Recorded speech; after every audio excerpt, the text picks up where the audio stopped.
This is gonna be great, guys. This is gonna be great. It's wonderful. I love game. Live or recorded live? Recorded live. We're not gonna live. Okay.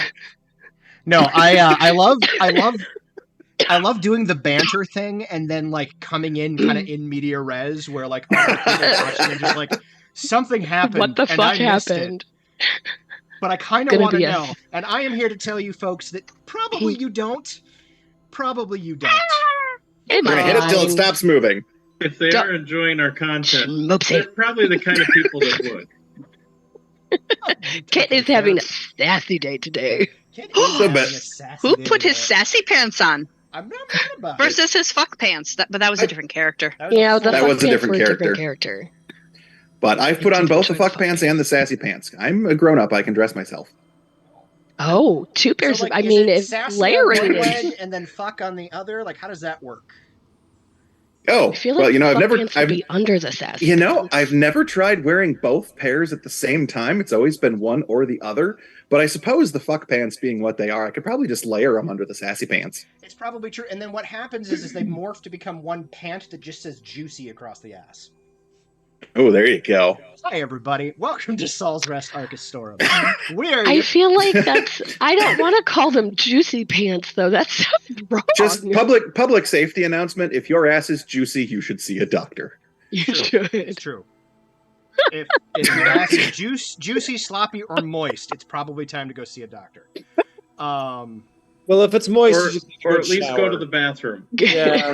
At least go to the bathroom. I'm just making sure. Welcome, everybody. Hi, everybody. How's it going? Welcome. We got the word moist in there in like the first 30 seconds. That's great. I'm not including spiders in this episode. Disclaimer, there are spiders in this episode. There's not actually. Well, okay, I don't plan on there being spiders, but no, Adam usually warns me if there are gonna be spiders in the game, so that I know it's coming. No, wait. There's spiders? No, they're not spiders. If there was going to be spiders, I give Phoenix a heads up because it is a genuine phobia of theirs. And while I may joke about it, I would never actually pull that shit without talking to them first. So I appreciate that. Likewise, and like, because with this group, we never actually filled out consent forms. I mean, we did. It was nothing that surprised me. So with this group, we did fill out consent forms. But if there is anything that does bother you, please let me know. You don't have to reach out in public. You can reach out privately. That's perfectly fine. For those of you watching the stream, you're on your own. You know what you're getting into. So good luck. Last time we met with this band of adventurers, we were fleeing from possibly one of my favorite homebrew monsters I have ever conceived of. Seriously, like the disintegration thing, fucking scary. Right? Oh, it is a scary fucking monster. Here's the thing. I've been GMing now for over 20 years, and this, to this day, is probably my favorite monster that was ever conceived of. Not the least of which is the name, which I did not come up with. That was all on Schmoopsy over there. And I also love that I had forgotten about this creature and ended up giving it a second fun name. That was great. It's like, oh, you could call it this. I'm like, no, you already named this thing. You already named it. At any rate. But yeah, so you were being chased. You had transitioned from some sort of liminal null space where you fought the individual known as Harrow, who had seemed very reasonable, and then at some trigger point had flipped out and attacked the group of you. There was once he was defeated, there was a little bit of contention as Lyle fully murked the dude, where Hale was a little salty about that. But you eventually moved on to the first time frame in which you were going to be looking for the various anachronisms that may or may not be in this particular area. You know that you are in the Epic of Enlightenment, which was the last place that Anissa had been occupying prior to her, well, not getting summoned to the Arcastorm, but getting summoned elsewhere. It was the last place she was in Saul's Rest. You ran across a elfin woman who demanded to see your papers, basically insulted every non-human in the group, and then made it pretty clear that she did not give one whit for the fact that Melisandus was trying to explain that these individuals were not his charges or wards, and seemed hell-bent on taking you all in or out. You're not really sure what, considering that she summoned the Wormwood, which then proceeded to chase you all over and sundry until you hit the lake, which proved to be something of an insurmountable obstacle to your escape, wherein you started facing down the dragon, or the Wormwood. Things went poorly. And fortunately, a rather unique individual interceded in your behalf. A barefooted man, apparently with mutton chops, somehow flung himself across a good chunk of the lake to land straight in the middle of this wormwood, covering your escape as several individuals in boats rowed up and pulled you out of the water, out of the drink, and started taking you away from the fracas. And that is where we left our intrepid band of adventurers. What I would like everybody to do at this point, as is our wont at the beginning of every session, please roll a D100. I don't. I apparently need to figure out a way to get the camera back further. Before we get started. Yes. Real dice or computer dice? I mean, you don't have to commit to one or the other. Which do I fucking chance? You can change. I say real dice because you do typically roll better with physical dice than you do with the digital dice. Do you remember last game? I do, but I'd say typically you roll better with physical than you do with digital. All right, we'll try it. I find the D&D Beyond roller is a little bit more merciful to me than the Roll20 die roller. I've never even tried Roll20. I feel like it's just gonna fucking kill me. From what I understand, and this is based on conversations that I've heard with actual like developers who work for both D&D Beyond and Roll20, the algorithm in Roll20 can get stuck in a cycle. And so you do have to clear it. So that actually, like rolling 100 D20 or whatever it is, that actually is the way to clear the algorithm so that it doesn't continue to get stuck. D&D Beyond does not have that issue, but unfortunately, statistically, it does roll completely randomly, which could be kind of a bitch. I do believe that there is some magic to rolling a die physically that can influence the roll. I know statistically that is unlikely, but here we are. All right, that said, Chapel, what did you roll? I got a 92. 92. Hale, what did you roll? 70 on the nose. All right. Melisandus, what did you roll? 73 on the nose. Ooh. Anissa, what did you roll? 58 on my thigh. And on the thigh. Lyle, what did you roll? Apparently we're choosing body parts, so 39 on my tongue. I liked it. Well, because it's Lyle. Of course he did. It's a Lyle thing, yeah. Lyle. Yeah. All right. All right. Logging that for now. Okay.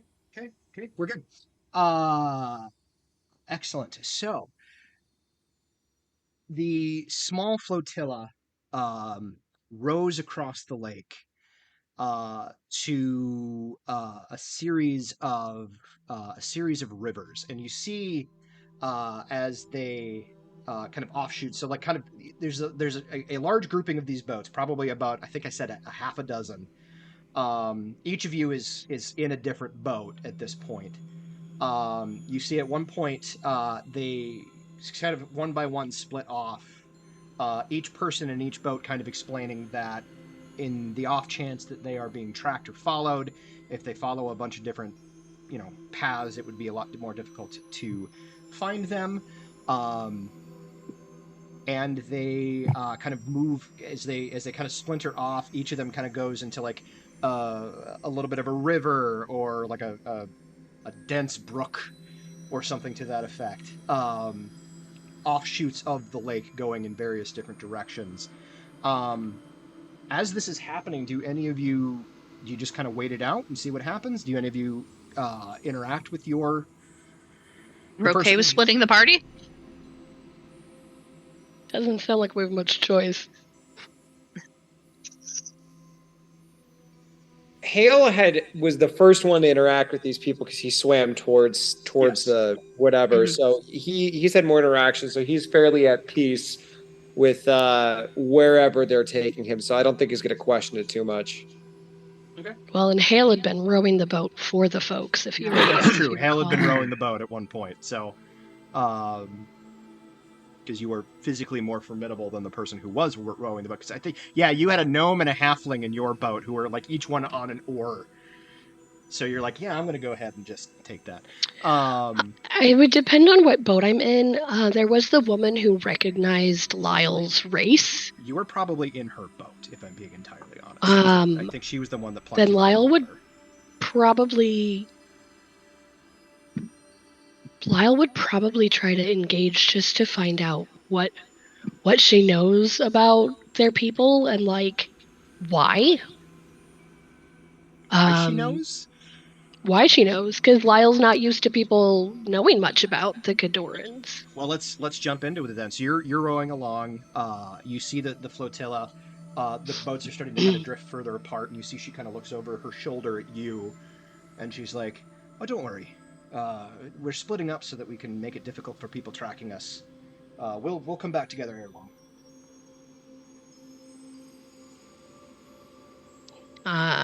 Lyle just kind of nods at that and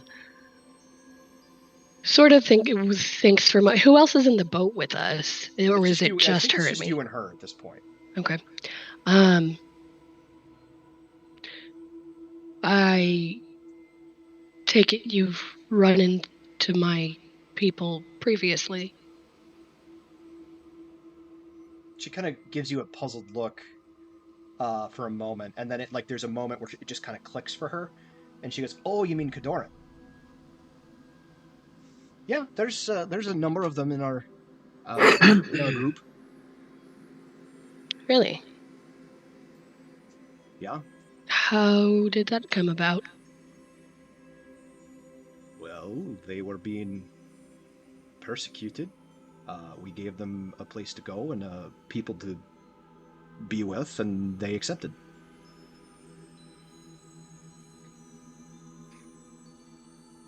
Just like everybody else that's here. Why? Why what? Why would you take them in? Why wouldn't we take them? I'm a little confused. Do you know what's going on? No. I must have hit my head at some point during the chase.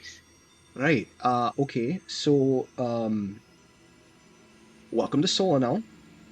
We are currently occupied by a hostile force. The elves. Oh, so you do remember some of it? Here and there. Yes, the elves. And sorry, what was your name? I don't remember your name. Did I meet you? It's the memory issues. I'm sorry, I didn't introduce myself. My name is Biden.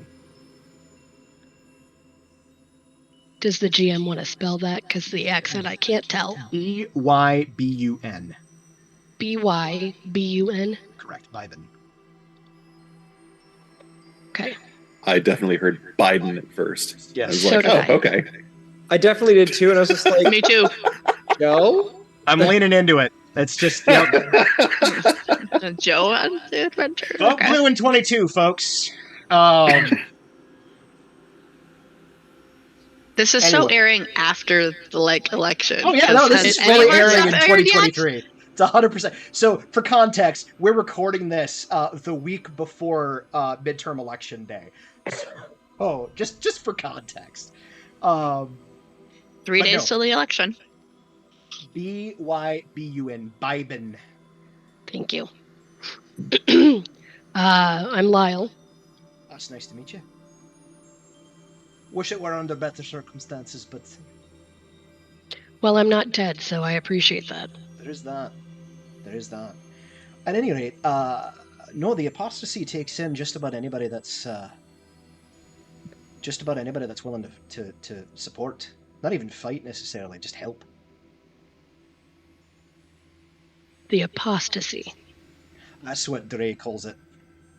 He thinks it's funny.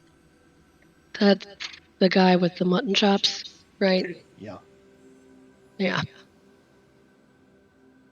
Okay, so She occupied. She's still rowing, but she kind of like leans forward. She's like, "You have to respect a man that hauls himself crazy." Yeah, no, I have respect for that. So respect or fear, but that's subtext. Stolenel is occupied by the elves. Aye. Crazy DeRay has actively working against them. Yeah, he's created. Has created the apostasy, which has taken in some of my people. Anybody else that wants to help? Yeah. Okay. This might be an odd question or because something. You've done so well asking normal ones. You know, I'm not really a normal person. And I respect that, as we've previously discussed. Oh yeah. Why? What?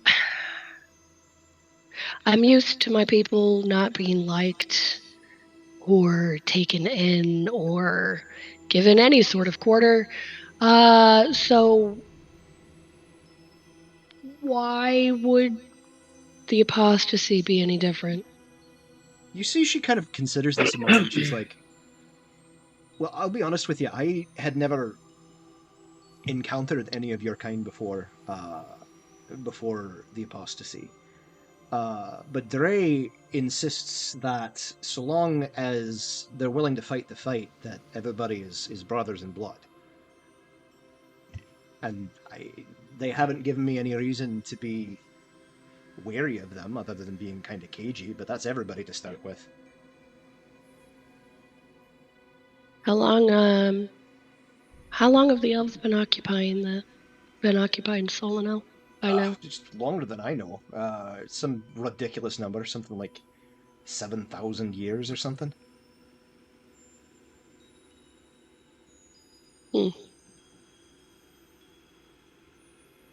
How long has the apostasy been together?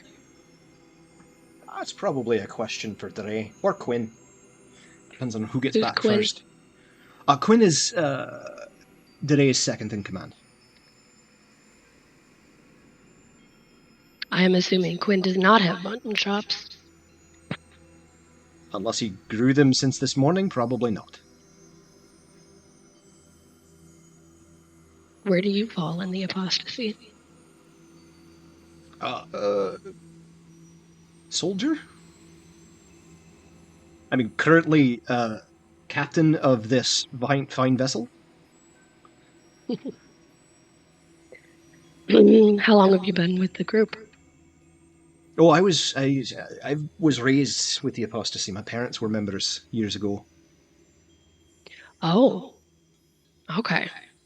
The apostasy's been around for a bit. Yeah, I mean, she's like 22, 23. Like, she's not old.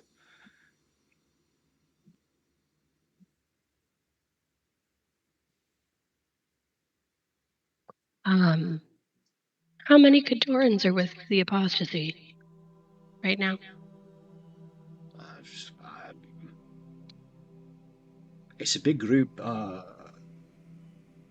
I'd say probably an even dozen. How long has it been since Lyle has seen that many of his people in one place? That many of their people in one place? Haha, caught you. Probably not since you were a kid. Byron probably, if she's looking at Lyle, sees like their eyes kind of like widened quite a bit. Like this is quite a thing. Yeah.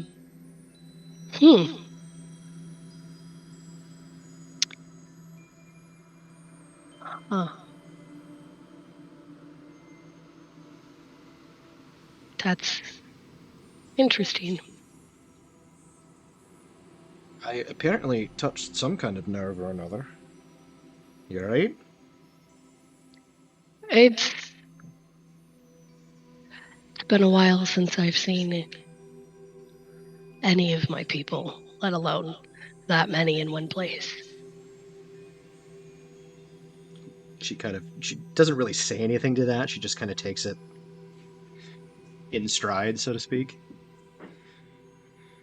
I haven't seen that many since I was quite young. Well, I mean, depending on where you've been, I suppose that could potentially track. The elves... Where exactly are we? In Solvanel. I mean, she gives you kind of, she gives you town names, which I don't have off the top of my head. Yeah. But you're kind of a little bit southeast of, when I say a little bit, you're about 100 miles southeast of Winterhold. Okay.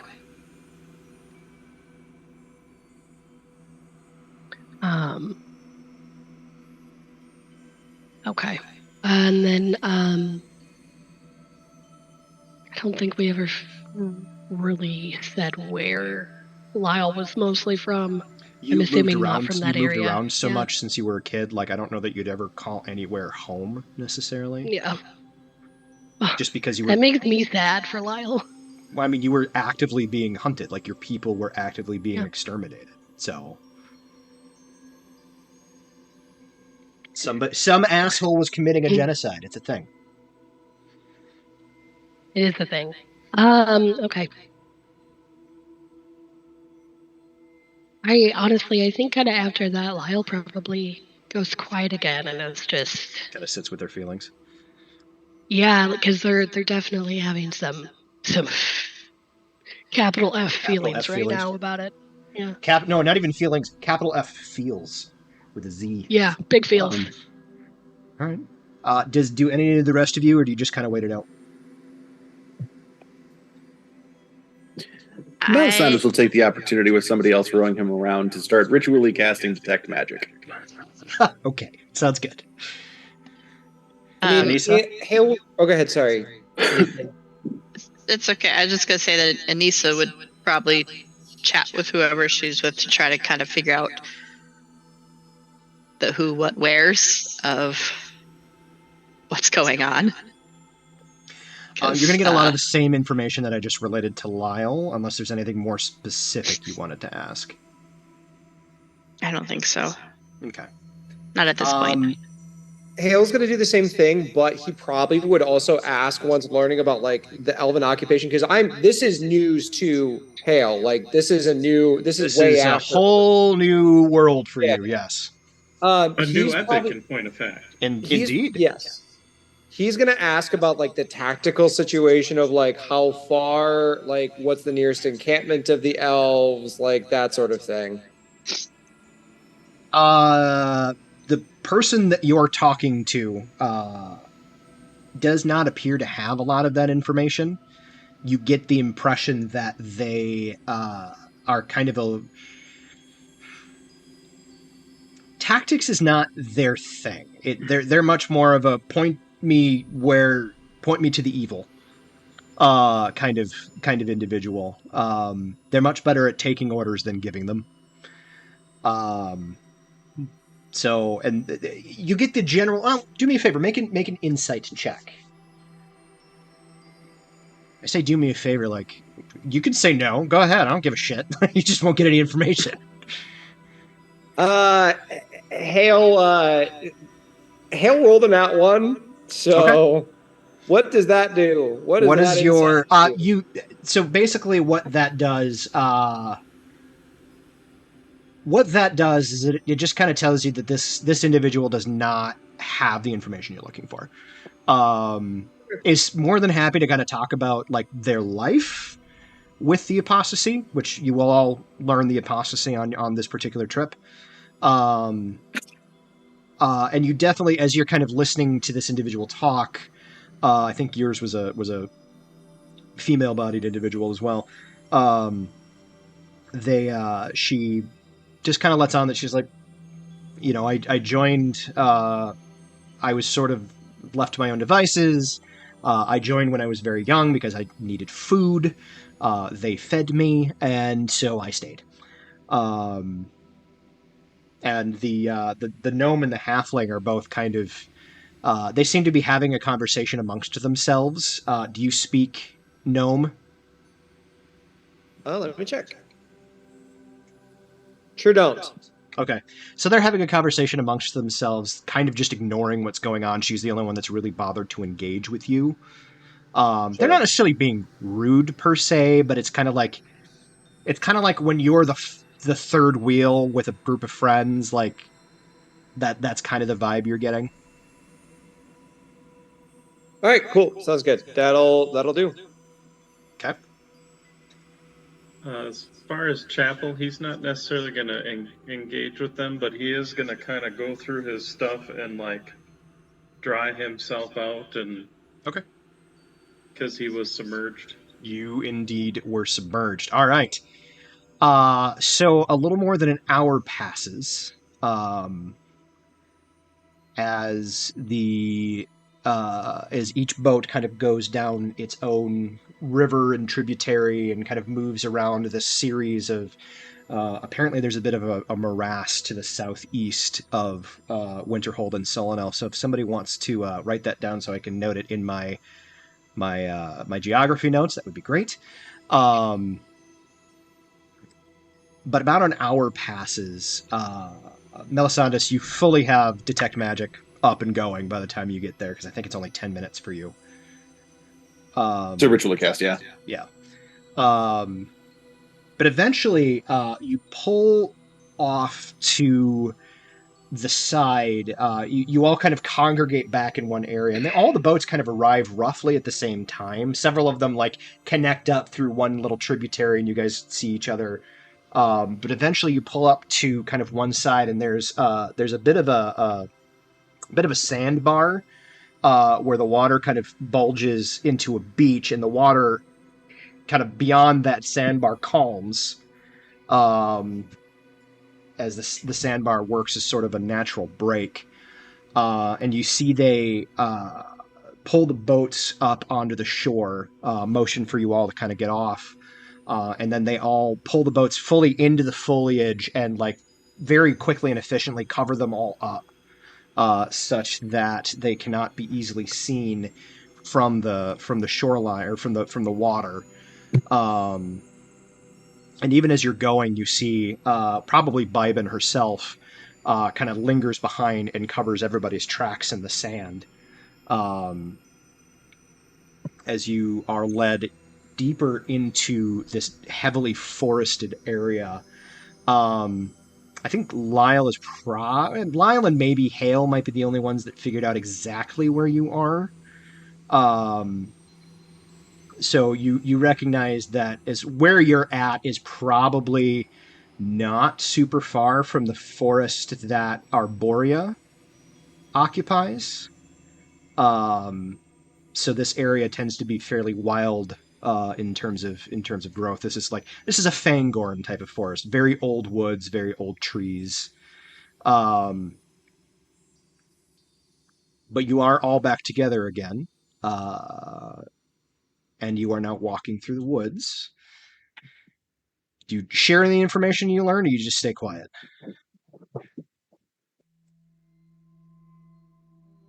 I mean, we probably don't. Hale would probably tell what he's learned, but we don't necessarily need to make a scene of it unless others want to. I'm just mostly if information is delineated. If Hale starts sharing, Lyle will occasionally grunt in with whatever they have to add. Assent or dissent, depending on what they know. Yeah. Anissa will add as well. The only question she might raise is like, does anybody else remember a 7,000-year elven occupation? You fully do. Oh, I do. Mm-hmm. You were just in Saul's. You were in Saul's Rest, where didn't get talked about a whole lot. I was in my little bubble. This is the Age of Enlightenment. Yes, you said that. Correct. So it's after the age that Lyle is from. Yes, the Age of Enlightenment is the age that is just prior to our last campaign. To our full campaign, yeah. Mm-hmm. Okay. 2, 3, 5, 6. When did the during what epic did the Elven occupation start? The Elven occupation was the Age of Enlightenment. Was the Epic of Enlightenment.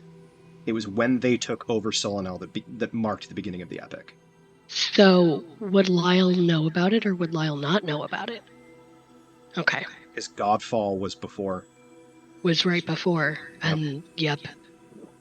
Because fucking that asshole. Yep. And one of Anissa's issues is she doesn't remember most of her time here. Yep. Which works out considering how long it's been since we played that game initially, and how much you and I actually remember what happened. I have images, like, because my brain committed some of it as images. Right. So really the only one who knows about the occupation would be Anissa. Yeah. Mm-hmm. Okay. So what I will say is this: if you want to try to add any kind of context, Anissa, why don't you go ahead and roll a history check? All right, I can do that. Sorry. All right, let's try the sparkly orange one and see what she does. Okay. All right then. Okay. We're not using that one anymore. 3. You. Oh, so cute. Sorry, my daughter just brought a Pokemon card. It's so cute. It's the. Can't see it. There it goes. Yes. You recall hearing about the occupation, but Saul took great pains to make sure the hurt of it, the kind of sting of it, stayed outside of the borders of Saul's Rest. He would fully take in refugees, he would whatever, but in your time there, which admittedly, I mean, it was a couple of years? Yeah, like she had established a life there. Right. In the couple years you were there, it really didn't have much impact on you or the life that you had established. Yeah, apparently we just really didn't leave Saul's Rest very much at all, because I really don't remember. You were living the domestic life for the most part. After Ravenloft, it's not surprising. You were healing from trauma. Trauma. That was supposed to be your retirement arc, and then other things happened. So sideways they shall all go, as plans are wont to do. So, after about another hour or so of moving through the woods, and again, you also note that they are taking some pains to move somewhat erratically through the woods, and people are making active choices to kind of cover your tracks behind you, because they recognize that not everybody has the skill and or capability of moving without moving without leaving traces behind. So there's literally people kind of behind you, like actively making it look like nobody had passed through here. I got my own person. I'm at a disadvantage for it, so yeah. Like it's a whole ass thing. But yeah, so and you think that part of the time, the reason why it takes as long as it does is because they're actively trying to do that. But eventually, you get to this. This area is very hilly, right? There's not mountains per se, but it's very lots and lots of ups and downs and hills and what have you. But eventually, you get to sorry, a really, really big hill. Those of you who have seen the Thrufell Mountains, you can't quite bring yourself to call it a mountain, but it is quite large as far as hills go. And you see there's a pretty significant cliff face to one the area that you're walking along, and you get to this kind of place where it kind of folds in and then dips out again. And as you kind of come around, you see there's sort of a naturally hidden cavern entrance that they lead you into. The cavern, as they walk in, they sort of relax their more, like they're very, very careful to cover their tracks outside of the cavern. But once they're in, they seem to be a lot more relaxed about making sure that they're not being followed. There are some what looks like bioluminescent fungi and the sort kind of growing mycelium. I think that's what it is. Kind of growing across like the walls and ceiling, which provides a sort of dim light. Those of you with dark vision are fine. Lyle, I don't know if we ever resolved this. Khadorans should in fact have dark vision. Thank you. We did not resolve that. I know that I said I was going to look into it because I thought it was weird that they didn't. I looked at my old notes and went, no, they definitely should. I just forgot to include it when I created the character in D&D Beyond. 60 feet. 60 feet. In my defense, the D&D Beyond, when you're creating homebrew stuff, is the worst user interface ever. So yes, it is. So I love you, D&D Beyond. I do, but you got a little work to do. At any rate, so you wander through this cavern, probably only about 15 minutes. Like, it doesn't take very long. And you're moving not at like a fast clip, but because you're kind of like, for the most part, you're either single file or like two abreast, and you're kind of wandering your way. But it's a very clearly well-walked path that you're walking through, and eventually you see light kind of at the end of the tunnel, literally, and you come out and you see this big open natural like valley glade, and as you're looking up you see like the mountain. It's this kind of natural like dip in between mountains, and it, from what you're seeing, what you're looking at, it's pretty much inaccessible except for this tunnel, unless you're really committed to climbing a fucking mountain. Well, a very big hill. So it's this sort of natural, it's like the sun is kind of coming in, but it doesn't fully hit the ground just because of angles. You recognize, those of you that are more naturally inclined recognize that it probably doesn't get full sunlight except for any time, unless it's like right at noon when the sun is directly overhead. But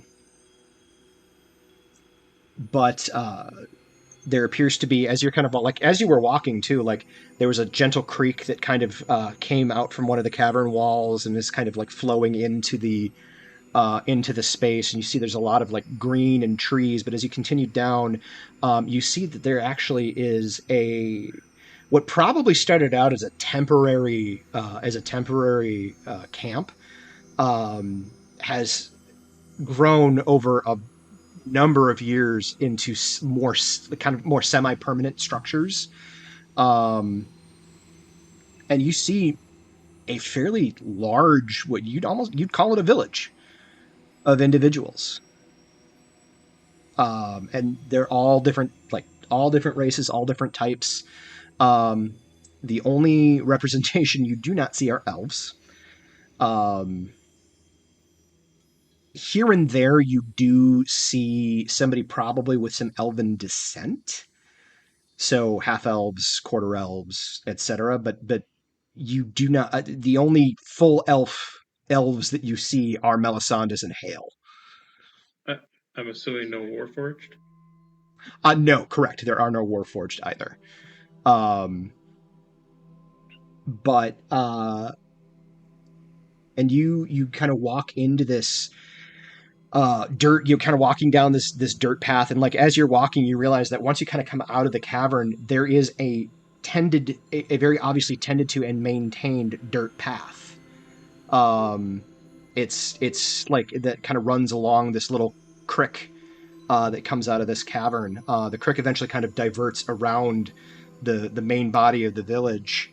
And you see, as you're kind of walking in, like a group of kids runs up and like jumps up and very excitedly chatting and talking with, Bybin and some of the other folks that you're with. And you see the halfling as they're walking along, the halfling that was with Hale, as you're walking along, this teeny tiny like halfling toddler who like roughly the size of like my cat like runs up and just kind of gives the halfling's like thigh a big hug, and you see the halfling just kind of scoop them up and like hold them in their arms, and very much the vibe of people coming home to their families. And you see eventually like the various individuals, you see Bybin kind of look at the group and just kind of, all right, do your thing, just report in later today. And you see people kind of starting to split off, and Bybin standing there and kind of waiting for everybody to disperse until it's just you and Bybin. As she's kind of standing there waiting, you do see this, we'll go with gnomish, probably teenager, run up and like kind of glance a little warily at the group of you, specifically at Hale and Melisandus, and then kind of like gets up on his tippy toes and kind of pulls her down and like whispers something in her ear. You see she just kind of nods, and then he runs off. And so after everybody's kind of dispersed, she says, well, I guess that Quinn is back, so I'll be taking it to him. Dre is still leading the Wormwood off away from our trail, so who knows when he'll be back. The funny, like, as she says that, like, there's no question in her mind that he's going to survive. None whatsoever. Like, it doesn't seem to even occur to her that he may not survive that encounter.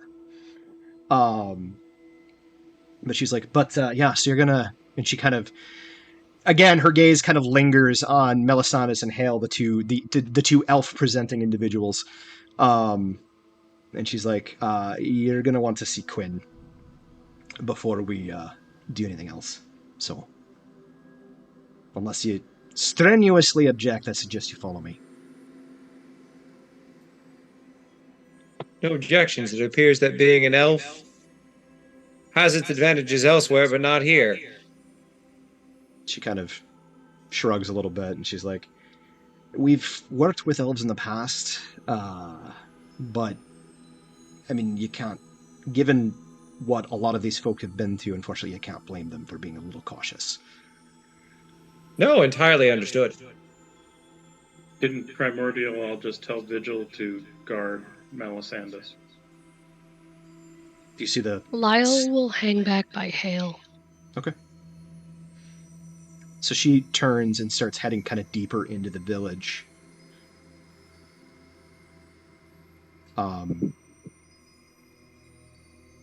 Via the kind of main thoroughfare leading through. I presume you follow. Yeah. Okay. Yeah.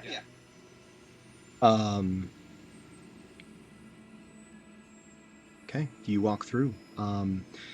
The further in you go, the more the less semi-permanent and more permanent the structures become. Eventually, at Chapel, you're a builder of sorts. Eventually, you arrive to an area where you're pretty sure, again, you don't know how long the apostasy has been here, but you're pretty sure these buildings have been here longer than whatever they are currently being used for. Gotcha. The structures here, actually, as you're looking at it, like some of the architecture, particularly in this main area, dates back to construction that you participated in. It's not specifically things that you built, but it's from that time frame. I would like for everybody can make a perception check, but I would like for Chapel to roll with advantage.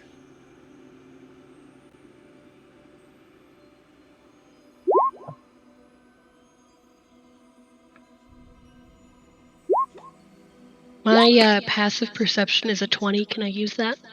Yes, this is an instance where you can default to your passive perception. Well, if that's the case, my passive perception is an 11. 14. 11, Also 14. 14. 20. Definitely using the passive at 11. Okay. Since I rolled an 8. Sounds good. So passive perceptions all around. Lyle. Dirty 20, I assume? Or no, Yes. It's passive perception. Never It's mind. my passive, yeah. Right. So Lyle, you're the only one that kind of picks up on this. As you get to the central area, which does appear to be sort of like a community square, and as you're kind of looking around, like you're vaguely naturey, you recognize that this probably is the very center of this sort of natural valley. And like as you're kind of walking, you see there is a well at the very center of this valley, and it's kind of it's up off the ground. There's like a series of steps that lead up to it. But as you're walking, you recognize that each step, each rise of each step on the flat side of the rise, you see there are intricate carvings all the way around it. Like this architecture is very detailed, and not the sort of thing that you'd expect a group of ragtag rebels to take time doing. Whatever this is probably here before they started using this spot. Nothing specific jumps out at you, but you do notice there's specific details, and it does look like the carvings themselves, sort of like petroglyphic in nature. Like they're sort of telling a story as you're going, but it's very brief as you're walking by. If you wanted to know more, you'd have to stop and look at it. Gotcha. But you are led to one of the stone structures. There's a series of 4 stone structures. There's like the road that goes straight through. There's a road that splits off as a crossroads. The well. Words are hard. Well is at the very center of this, and it's raised up probably about maybe not more than like 5 feet.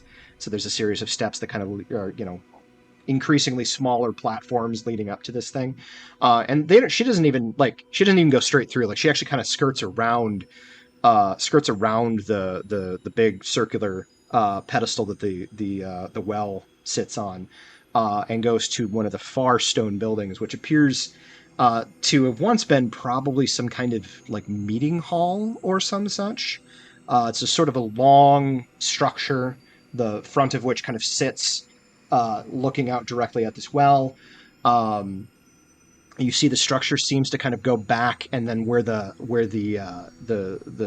valley seems to kind of curve up, it goes directly straight back into that wall. So wherever it goes, either it stops there at the back or they carved further in. You don't really know. As we just a moment, as we are kind of skirting around the well, yeah, Lyle would point out the carvings to Melisandus, if possible. Okay. Because he's the smart one. Just to sort of be like, Those look old and not by this group. Dicks out a bit. Melisandus, you have this information. What do you do with it?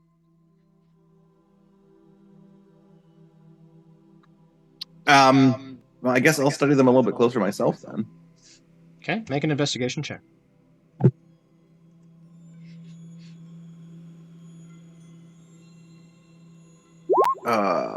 Can I default to my passive? Yes, because we are not in combat. Beautiful. That's a 17 then. Okay. You...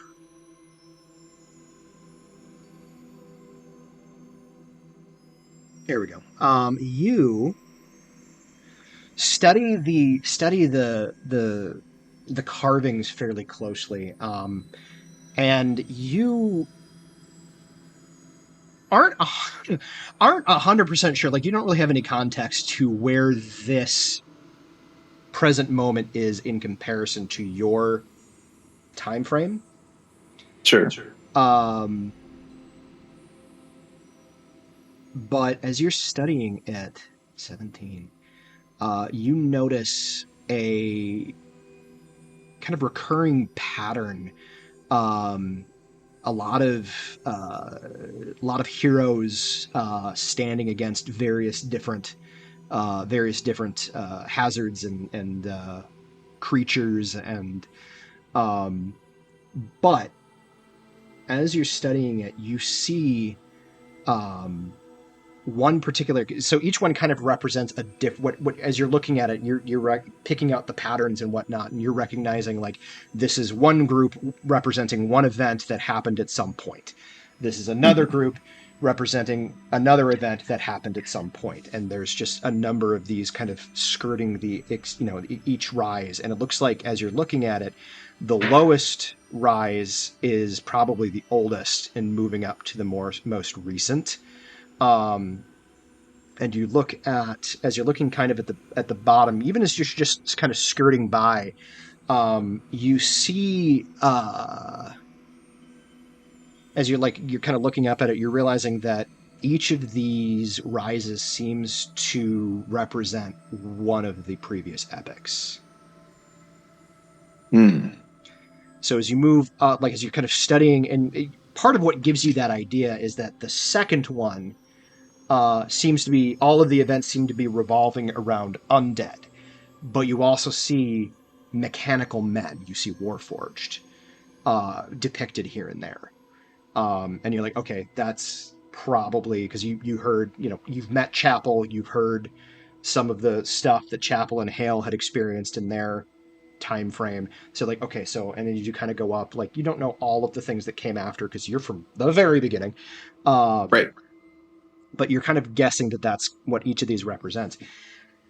As you are moving around the rim of this, the furthest most ring, and almost to the building, as you're kind of like lingering, kind of looking, in the very bottom flat space, not even on a rise, just the first ring around that is flush with the ground, you see that there's very badly worn, but there is evidence of further petroglyphs around it.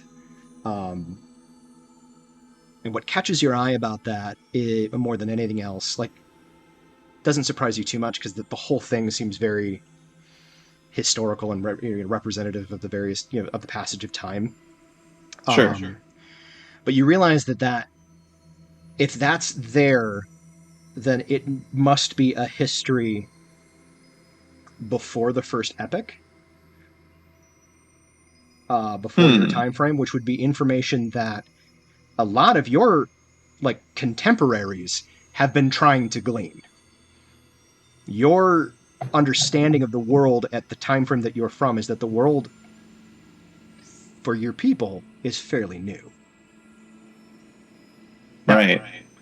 In a geological sense, the world is fairly young, from your perspective. Yeah.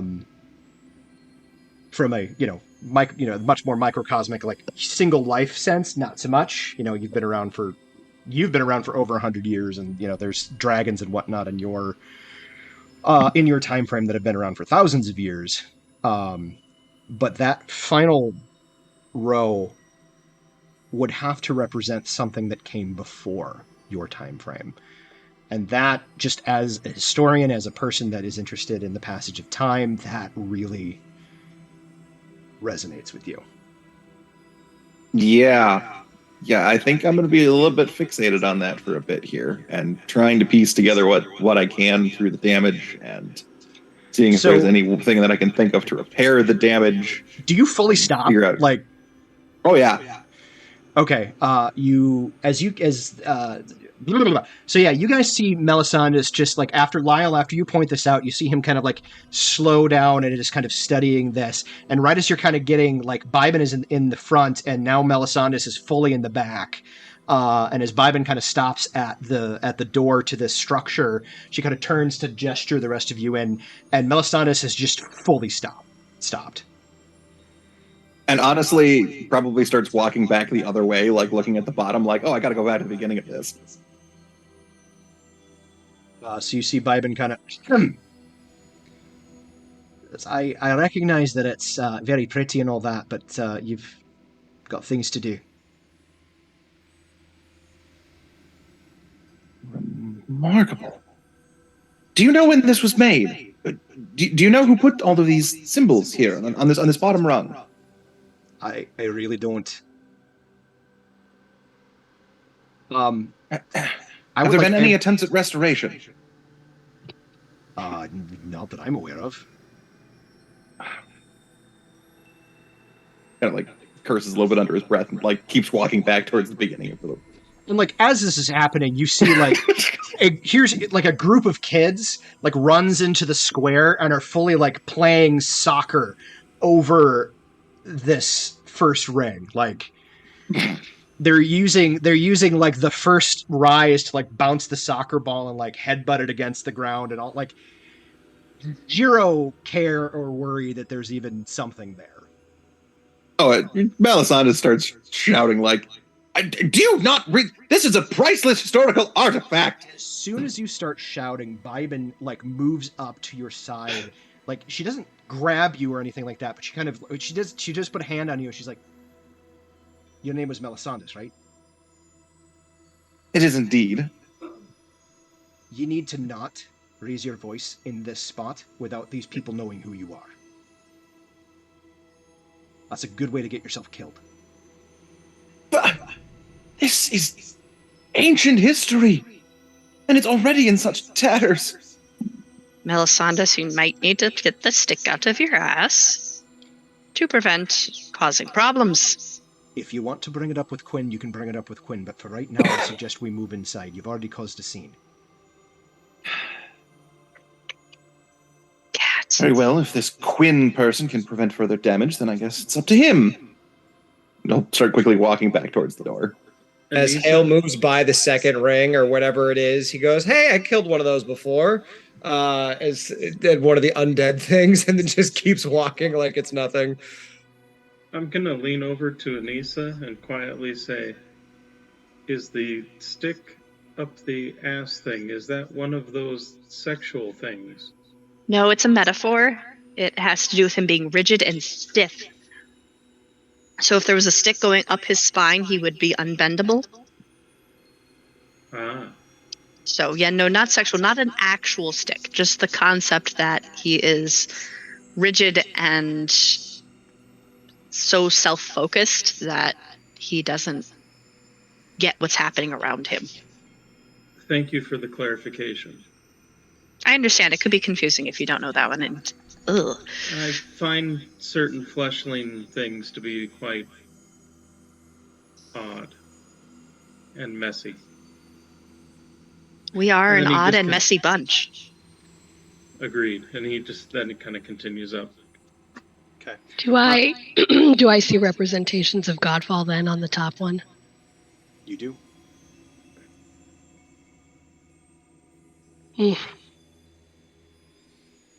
I'll just make sure. No, Melisandre's already headed that way. I'll follow. Okay. Bybin, she'd touched your arm. She now lets go, but she's staying very close to Melisandre's. Yeah, it's fair. And kind of ushers you inside. You get inside. The interior of this thing is almost entirely wrought. WROGHT, out of stone. And you see even the places to sit and the tables are actually formed out of the stone. Melisandre, with the detect magic, this has been here for so long. Any residual magic is long since gone, but you do recognize that magic was probably used to make this happen. Gotcha. Something like a stone shape or something to that effect. And there's sort of an entryway, and you see a number of individuals inside. Some of you are military enough to kind of recognize, they're pretty casual, but you recognize guards when you see them. I would say Lyle probably also recognizes them, but from kind of the other perspective. But she just kind of walks in, and you see one of them kind of look up, and she's like, "Cien," and you see the guard kind of, "Yeah, he's in the back." She just kind of nods and leads you past them through a big set of metallic doors. And again, Chapel, you recognize, you worked with doors like these. These were fairly standard at the time, fairly standard construction at the time that you were building things. You can actually kind of pinpoint, it would have been there, and there, since they were working with stone. And you kind of work out, and you the kind of mathematics in your head of how this door would have been erected. All of that information is kind of available to just kind of crops up in your brain. Sure. Whatever represents your memory banks. But you see she kind of pushes the door open, and despite the fact that how old this must be, it opens smoothly. And these doors, you're looking at them, these doors are metal. They're solid metal. So they must weigh just a shitload. But even as she kind of pushes the door open, it moves slowly, but very smoothly. It doesn't squeak. Which is a testimony to how well put together they were, and probably how well they're maintained on top of that. But she leads you in through, and it's a fairly straight shot, but there's kind of you walk through the main doors, there's rooms kind of on either side. As you're walking by, you see on one side there's a big storeroom full of what looks like non-perishable dry goods, grains and the like. You see another room has large casks of liquid of some kind. You recognizing that it's probably water. And as you're moving along, I would like for Hale and Anissa. No, fuck it. You're high enough level. You'd get this. There's enough stuff here. It looks like they're prepped for some variety of siege.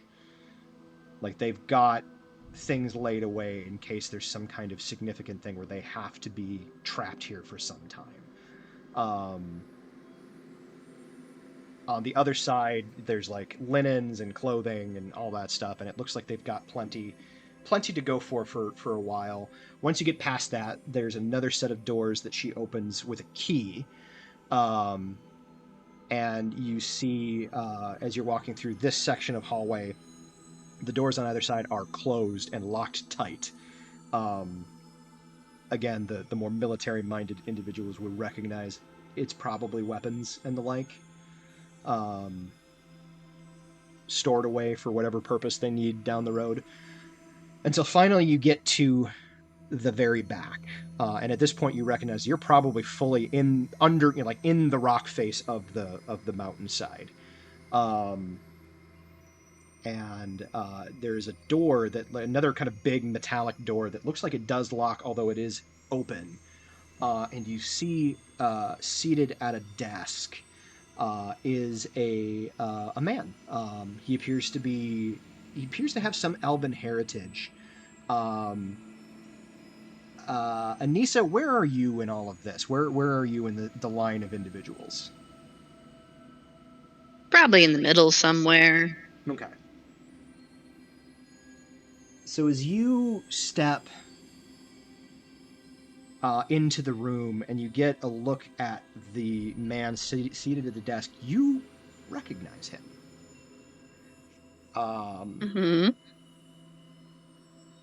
If you refer to your Roll20, and I'll pull it up on stream so folk can see it.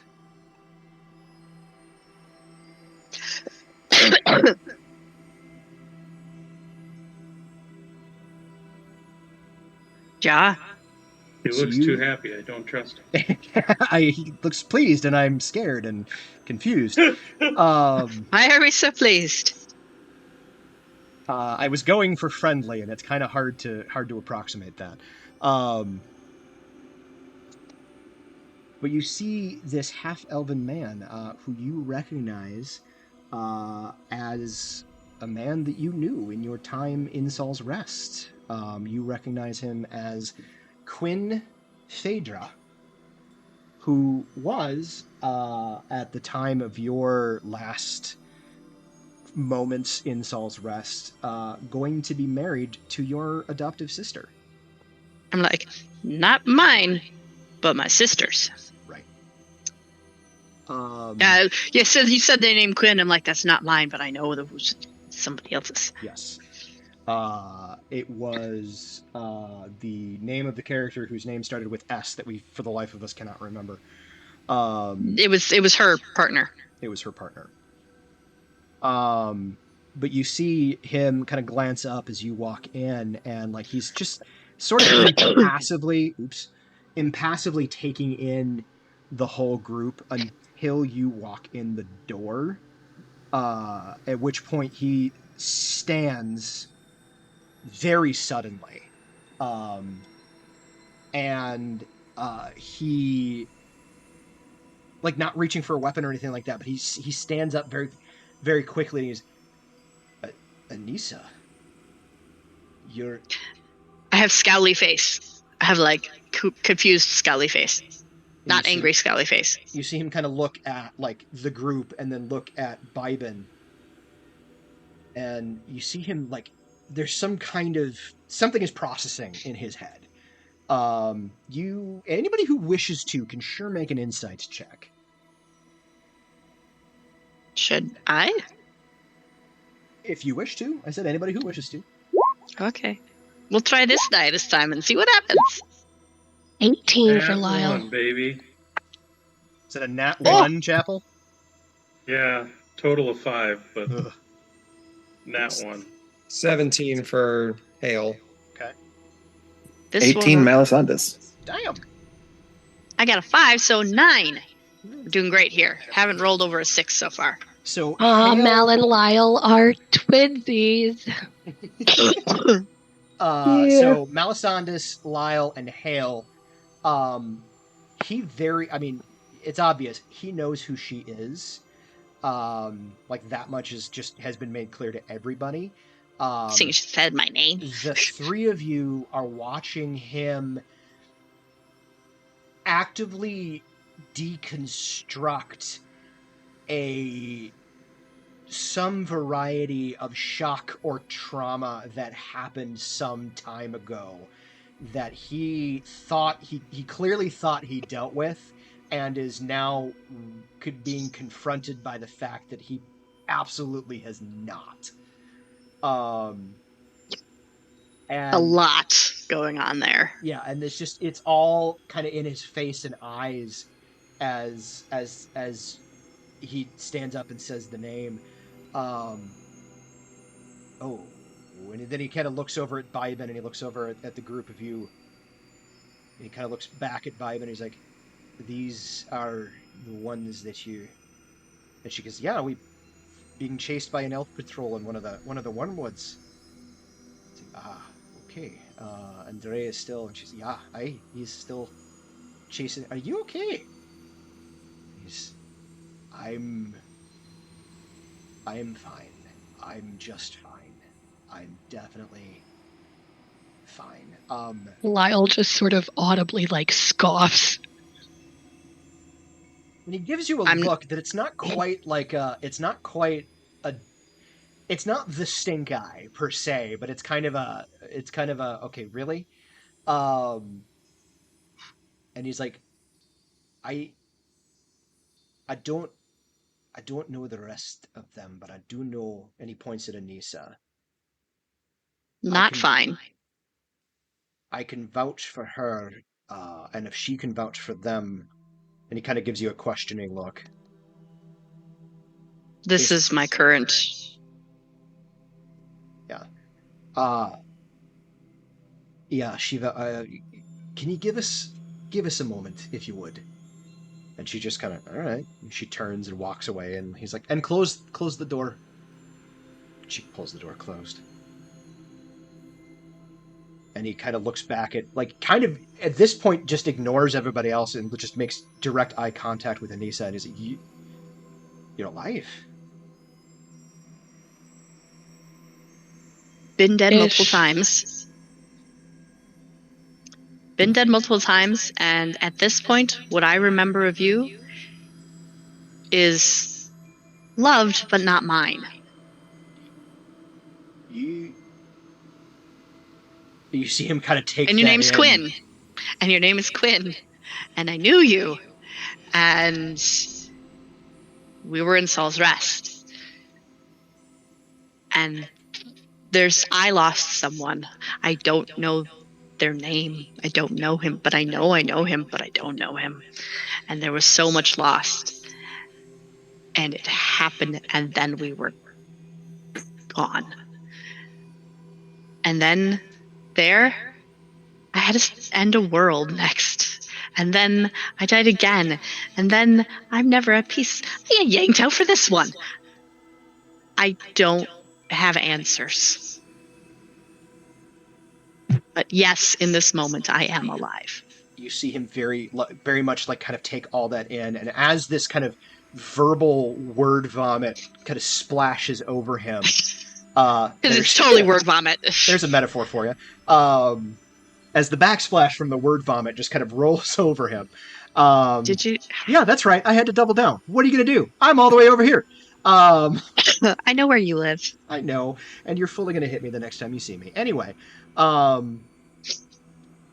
you see all of that kind of wash over him, and there's a moment where early on in the thing where, like, those of you who are really paying attention, so like Hale, Melisandus, and Lyle, like, you see this moment of like desperate hope, and then as she continues, you see that hope just kind of dwindle to almost nothing, and then you see him as she finishes. He's, so it's just you, your sisters.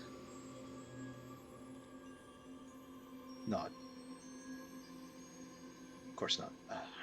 Not that it's not lovely to see you, because it is. Okay. She wasn't even in the next leg. I don't know what happened to her. Right. Well, you did. As far as I knew, she was still here. Your group, you and your, and he says their names. Adam again doesn't remember their names. He says their names. It's got to be in the notes somewhere. In a box in my garage somewhere. I gave you all those boxes. You did, and it's fully in the garage, which they're now well organized, but now I have to actually like go through the boxes and figure out what's where. And maybe have somebody help read all of the script scratch. 20 years of gaming notes in a box scattered throughout my garage, so, you know, that's fine. Definitely hasn't moved with me 4 or 5 times since they were used. Right, so, from my perspective, our perspective, you and your sisters just disappeared. We looked for you for a while. And I think Saul knew what happened. But he let us look for as long as we wanted. We only had your funeral about 3 years ago. How long has it been anyway? Like, I have no idea. 8 years.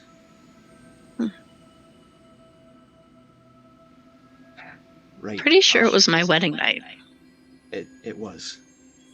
It was. You don't remember his name? No, I remember deep love and tremendous painful loss. I remember being rage and angry and frustrated, but there was literally nothing any of us could do. And then as we sat there, we started forgetting everything. We tried writing it down. We scrambled. We tried.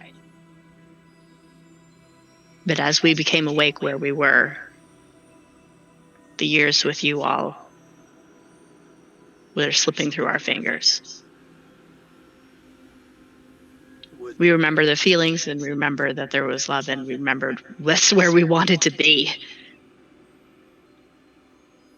but had no idea how to get there, and the details disappeared on us. Would knowing his name or knowing what happened to him help or hurt?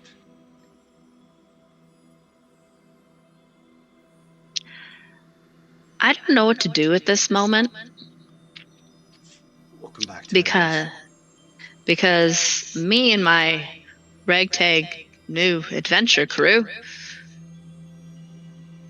you sitting down for this one? He sits down. There are priceless historical records being damaged by children out there. Okay, pardon me. Melisandus, not now. Melisandus, not now. Well, she told him to sit down. I That is presumed so that was what she was going perfect to for bring up next. Melisandus. I just have to say, That that's was like fucking great. fucking perfect. I love it so much. You are such an asshole. Yeah, but he's our Priceless asshole. historical records. Hold on. Put a pin in that. He turns back to Anissa. I'm sitting. Okay, well, we could tie it to his priceless historical records that our children play ball upon. That shows the different epochs that have happened throughout Solonel's existence. You mean the well? Yeah, the well. Yeah, there's like called ragtag. Now that you mention it. Yeah, I'm not a fan of that. Well, I mean, I guess it's anyway. There's like pictures and shit on each of the thingies out by that. You just gotta. I remember. I've seen the pictures. But I didn't have any idea what they were. They're this world's history. Yeah, the top one is Godfall. It's real exciting. Wasn't exciting.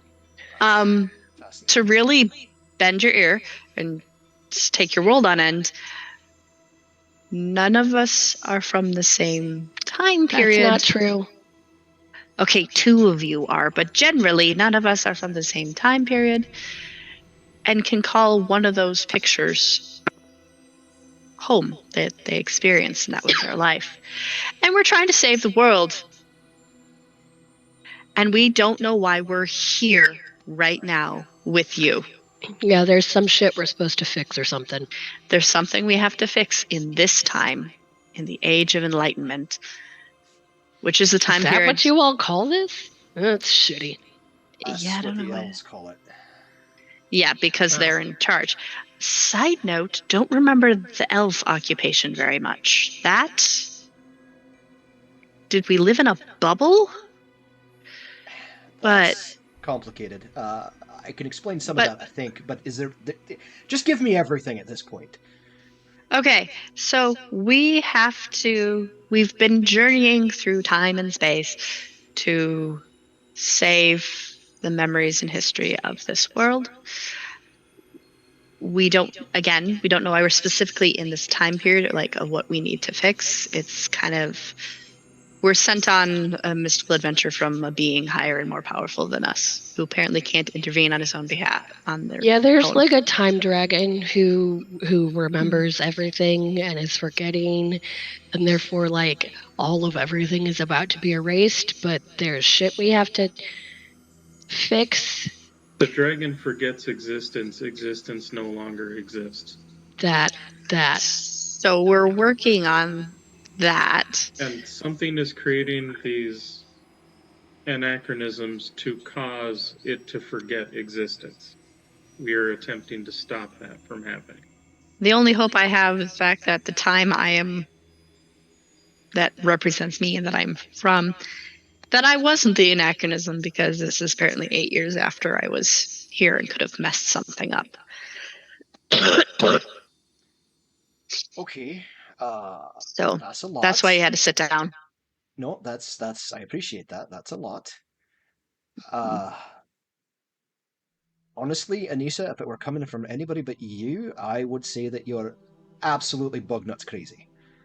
Really hoping that the connection that I remember kind of having with you was enough to make you think I wasn't crazy. We were friends. I wasn't just your sister's partner. Like we were. Okay, you don't. That's fine.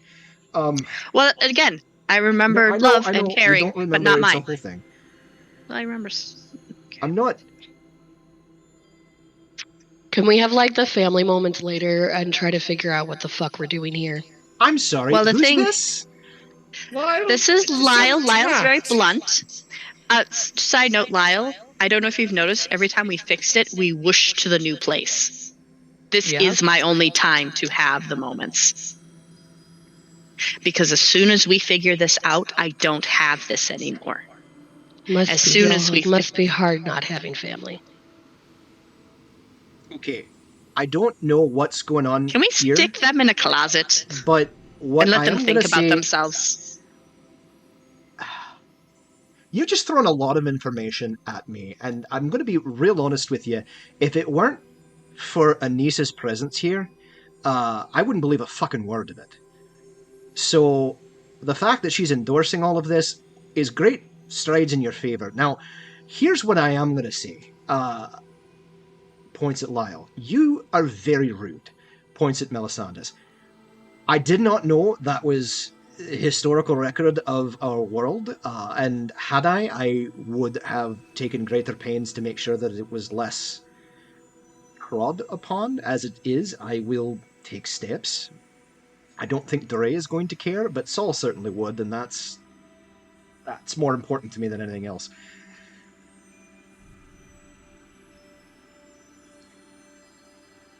All right.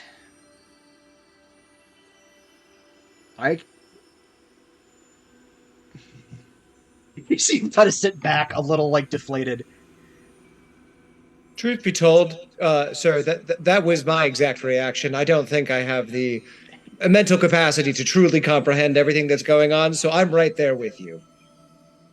If you would like me to take charge of preserving these historical records, please just point me to who I can grab for such an endeavor, and I will be more than happy to do so myself. Well, I'm going to tell you this right now. Anything coming from you is not going to be met with a great deal of jubilation. So I will take some pains to make sure that people are not desecrating the artifact, but we still need to use the well, so we'll figure something out. For the time being, I suggest you leave it alone, and we'll figure something out. We are going to have to get Dore's word on that, and he's out wrestling with Wormwood. As to the rest of you and your epic time travel adventure, I'm gonna be real honest with you. A lot of that is above my pay grade.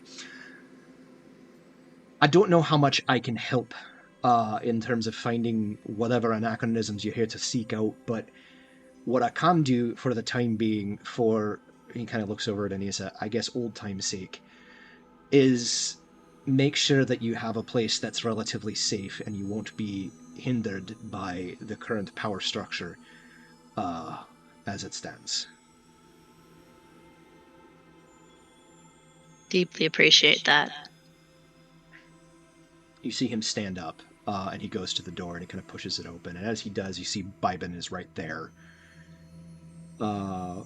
And was she listening in? Oh yeah, fully was like, no insight check needed. Like she was against the door as he pushes it open, and she's like, "Oh, hey, hello there, boss. How's it going?" And he's like, "Just." Oh, I like her. I take it you heard everything, and she's like, "Oh yeah, no, that's no, I didn't hear a thing, not a word." And he says, "Right. Can you see to it that the barracks have a room sequestered for them? And if they need food or drink or anything like that. Also," and he kind of looks over at Melisandus, "can you clear the square before that guy loses his fucking mind?" And she's like, all right then. she goes off. Sorry. And he turns. You hungry? You thirsty? Yes, actually, after that flee from the wormwood and hike, it'd be much appreciated. Okay. Still kind of sore from all of that, as Anissa's technically still bloodied. Oh, shit. Okay. I probably could deal with that a little bit, but we didn't know if more shit was going to happen, so I didn't use my lay on hands and stuff. Like, right. Okay. So he. Well, for that matter, if it was like an hour of rowing, if you weren't rowing, you could have maybe done a short Taken a short rest, yeah. Mm-hmm. True. I'd say that. So yeah, if you guys want, while you guys were being rowed, those of you who weren't actively rowing can take a short rest, and if you wish to use your hit die to heal some of the damage that you took, you may do so.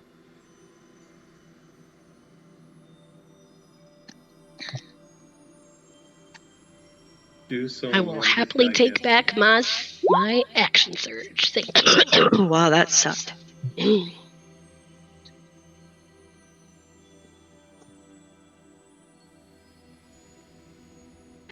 But I'm no longer bloodied.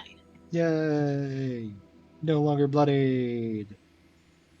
Also, while, food and drink and taking people there is happening, Malisandus is absolutely going to try to kind of just slip away and go study that ring again. Yeah, well, excuse me. Once the square is cleared, nobody seems to care if you go look at stuff. Excellent. So you can do that. Everybody else is kind of like he brings you out. Basically, the barracks that he referred to is literally the building directly across from the well. And he has Bybin kind of clear out a section of it for your use. He sees to it that food and water are brought to you. Chapel, while he does not, while you do not see any Warforged hereabouts, Quinn does not seem to be particularly, affected by your presence. Like, he doesn't seem to be overly curious or asking a bunch of questions, which was kind of what you were expecting. Sure. I'll primarily stay with Malisandus just to kind of back him up. So yeah, so he basically sees to all of this, probably 45 minutes or so of activity, as you guys are getting food and water and getting settled in your spot. And yes, Anissa. At some point, Anissa just walks up to Lyle and goes, "Orphan, raised in a country where we used the dead for our army. Please don't think that I don't understand the concept of growing up without a family. And I'm very deeply sorry for the awful atrocities that happened to your race and to your family. But you have no rights to take it out on me." I'm not taking anything out on you, and you Are don't you know sure? what I've been through. I didn't say I know what I've been through. You've been through. I said I'm sorry for what you've been through, and I say that pity. We're here to do a job. Okay, don't be an ass to me, because I want to connect with this small piece. Because wouldn't you, if you had a chance to connect with your small piece, reach out to it? Really? Who'd you talk to in the boat ride over? Because I know that when our job is done, we're leaving here. So no, I don't want to connect with someone just to lose them again. I've had enough of that. Okay, well, that's my choice. If you want to, that's fine, but it can't get in the way of what we're supposed to be doing here. We're here to do a job. Let's do it before all of existence ends. Because if we hold off and shit starts unraveling, what do you think the next thing that dragon forgets is going to be? Who the hell knows? So maybe let's work to preserve its memory of your friend so that there's something to think about Honey, I'm just going to be dead when this is all fucking over with again. Believe me, I'm Seems working my ass that off. a few times. I know, it never sticks. That sucks. Yeah, I keep thinking I get to have my end. Look, I'm Or like not maybe trying when to I'm be an alive. asshole. I would like to do the job, and I would like to leave. I would like to do the job too. That was my plan. That's in fact why I informed the person who's leading this area, who could possibly help us, what's going on. And yes, I took 2 minutes to take care of myself along the way. Which you could be doing now instead of during the conversation we were having. So it's okay to do it while we're eating. That time is okay to take. But during the conference time, which it also worked out to be, well, I was shocked as shit to see someone I never thought I'd see again. That wasn't the appropriate time? I would think that you would want privacy to have your conversation instead of in front of everyone. That would be my personal preference, but I'm not you do what you need to do. You're not me. And that's Is there fine. a point to this conversation anymore? I guess not, because it's like talking to a wall right now. And she moves on to do whatever the fuck she was going to do else. Fair. Just curious, is this happen where like other people could hear it? I don't know. Anissa, would you I have don't know. approached Lyle in the Publicly? square? I wasn't planning on doing it like big and everything. It wasn't meant to be like, let me call Lyle out in front of everyone and say, hey, I'm really annoyed with how you handled that situation. But it's not like she pulled her aside into a private little room space. Pulled them aside. Sorry, she pulled them aside. Sorry, I was concerned about my own pronouns that I somehow dismissed the they, them part of it. So I guess the operative question is, would there need to be a perception check to me to overhear it? I'd say yes. In this instance, there would have to be a perception check. All right, then Hale's going to go ahead. I'm going to go ahead and make a perception check for Hale. Not necessarily that he's going to do anything about this if he hears it. It's just filed away. I don't know. Would a 19 cut it? I don't know, David. Yes, I would say a 19 would cut it. Okay. Again, was not trying to make a big show of it because it wasn't meant to be a time to call Lyle out or anything like that.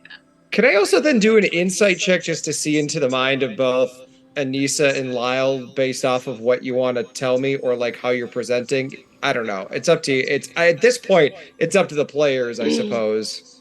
What kind of check are you wanting to do? It's just an insight to get a read on you. What's your passive insight? Like 14 or something like that. Yeah, like 14.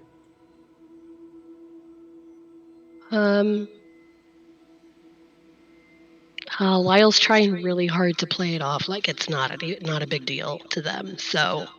Okay, so I will then roll an insight check. Yeah. Well, then let's do this. Let's do an opposed roll. So, Lyle, go ahead and make a deception. Hale, go ahead and make an insight.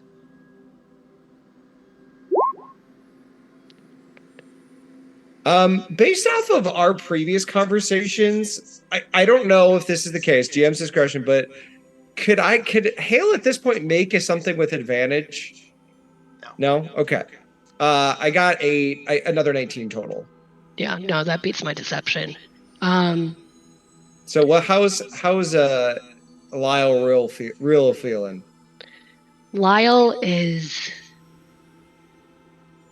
deeply upset and is trying to play it off as anger and impatience.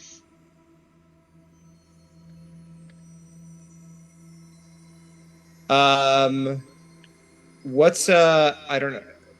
Jess, are you still there? You may. I wanted to ask what you were thinking. Yeah, I am. It's just nose blowing and coughing all over the place. Oh no! Poor Jess. I'm just trying not to do all of it on camera, so I am listening and I'm here. Tis the season of allergies, friends. So you'll have to bear with us. Yeah, I got done being sick, and then today my sinuses decided, well, let's give you all the snot that you could possibly have. So, Jess, same question for you. Like, what's, I don't know, the vibe of Anissa at this point, or if you're even trying to like hide it. First, frustrated, but like not wanting to like chew Lyle out, but be like, hey, I come from a place of loss as well. It's not the same, but as well. And then is met with Lyle's reaction, which is kind of, as said, the impatient, grumpy thing, and that kind of flusters and frustrates Anissa. So she tries a few times, and then it's just like, fine, I just. And Anissa's in a very emotional place because she didn't expect to like run into anybody or have any actual connection to the time that they're in, because an epoch is thousands and thousands of years. So she's Go ahead, sorry. I don't know if I have another word. No, it's okay. So it's okay. So I think what Hale would do, kind of having overheard this whole thing, is he would first go to Anissa, and just kind of give her a comforting word and say, it's hard. And it quietly is going to say this. It's hard. We all have our own baggage. And some of us have potentially worked through more than some others. I truly do not wish to discount theirs or make them feel like they have to prove or even accept mine. I know. And I truly am here I don't want this world to disappear from existence. I'm with this adventure, why we're all here, to get this done and get this fixed. And figure out why the hell we're here to fix whatever's anachronistic here. What I will say is that if we do not have the sort of connections that you were seeking to have, to reestablish, then why exist at all? And he kind of claps affirmingly on Anissa's pauldron or whatever you're wearing. Yeah. So I understand. This is a rough adventure, I think, for all of us through different times and different pieces. We've all survived, in your case, not survived a lot of trials and tribulations before. That's funny, if I did survive many other ones, it's just, occasionally didn't. Occasionally did not, I understand. Yes. Well, I think I'm going to go, I don't know, speak, but be in presence with Lyle for a moment, if you don't mind. That is fine. I truly hope that they're doing okay, and I just don't feel like talking to them anymore, though. You do what you need to do. With that, Hale will go over to Lyle and just sit. Fully just cops a squat and starts pooping. Just takes a dump. And just sit next to Lyle, if Lyle will accept their presence, or Hale's presence, and just be in silence. Yeah, Lyle's found like some sort of out of the way corner and is probably just eating by themselves. And Hale won't say anything to Hale, but just sits. And that's all right. Hale will just be there, and that's all. I think this is, I know it's a little early yet, but I think this is a good opportunity to take a quick break, as I both have to pee and get something to nosh upon. So I'm going to go do that. We'll be back, for those viewers, we'll be back in about 10 minutes, and we'll discuss when we're back off cam. So we'll be back.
So now it's like Suddenly, Lyle's entire demeanor changes because there's a baby on cam. Because there's a baby on camera, and Yeah, Phoenix fine, is I like, can't "Oh, harm but there's myself." your precious baby." Hi, friends. We're back. Say hi to Zephyr. Right? Zephyr's what we've decided to call him on stream? yes. Okay. Zephyr is. Oh my god, Zephyr's that's his stream name. adorable. Zephyr's his stream name. Zephyr. Hi, Papa. Great name. Right? Hi. Yeah. Did She's did so did freaking SOC cute. ever pick another name, or are we just going with SOC? I'm pretty sure she's Sarah. Oh, that's Here, right. I'm gonna She make it went with Sarah. so he can hear you guys. I'm actually gonna switch my stuff real quick. You know what? SOC could also stand for Sarah of Chaos too. So I'm here for it. It's true. There. I like Sarah of Chaos. Hi, buddy. Now he can hear you all. How was my favorite tiny boy? Hi. We're definitely going to keep gaming, but we're going to ooh and ah over the Oh, yeah. baby for a few minutes. We're definitely gonna ooh and ah. Who doesn't need to? He's 6 months now. She's so precious. For anybody who's watching right. this or looking at Phoenix, Zephyr, Molly, and Yasha are roughly the same age. Oh my god, they are! That's so cute. yeah, his buddy was born at the end of April. So These kitties were born I'm in gonna- April sometime. We're not exactly sure. They might actually be older than Zephyr. You might Most be likely, older there's than only- Zephyr. Do you want to there's come only- see your sister? Do you want to come see her? And see the baby? Molly's like, you bitch, I was sleeping. Yasha's sitting here like, I want to sleep. Why do you keep talking? You seem so sleepy, kitty. Look at Zephyr. Look, he's such a cute baby. Do you see your And sister? there's Yasha. Do you see your sister? Mm. She's like, no, the frame rate on your computer is too slow. I don't see shit. Molly is very unhappy with me. I was sleeping. So for those Critical Role fans, Molly is Molly Mock, Yasha is Yasha. When she's in deep trouble, I call her the Orphan Maker. When Molly's in trouble, I call her by her full name, which is Molly Mock Tea Leaf. Actually, it's Molly Mock, Kingsley Lucian, Tea Leaf, Minster Gottfried, the third. Oh boy. I thought Zephyr had a long real name. I will point out that Phoenix deliberately chose to have a much, much longer name when we got hitched. Which sometimes I regret. Although I have to say, when I had my surgery yesterday, the anesthesiologist was looking at my name. He's like, do you have like every letter of the alphabet in your name? Ooh, almost. And I was like, I mean, almost. He's like, you're missing a Y. And I'm like, actually, my middle name has a Y in it. And he's like, okay. It's possible You don't the have only a you're missing Z or a is Z. Q. Z and Q. Z and and Q, Q. yeah. I'm literally going to have to. I don't have like a B. I don't have. You have a U. But like, I don't have a U. I'm gonna go through and make a note of which letters I don't have in my name. And when I have my next surgery in 2 weeks, I'm just gonna hand him the list. And like, see, I don't have all of the letters in my name. These are the ones I'm missing. I should have planned better. At any rate. You should make a character name with leftover letters. There you go. All 4 of them. And it's Yes. well, no, there's a QU, so you can definitely use the Q in an effective way. Yeah. You could use a QU. Yeah, You might end up I'm with here like for it. you might end up with I'm trying to think of there's is there a Y? There's not a Y. Mm-mm. You can No, be I have a Quib, Y in my name. QUYB. Nope, I have an I. QUYB. I have a Y in my middle She has a name. Y in her middle name. Oh, you do have They a have Y a in Y. your middle You name. can't do it. They're missing a Z.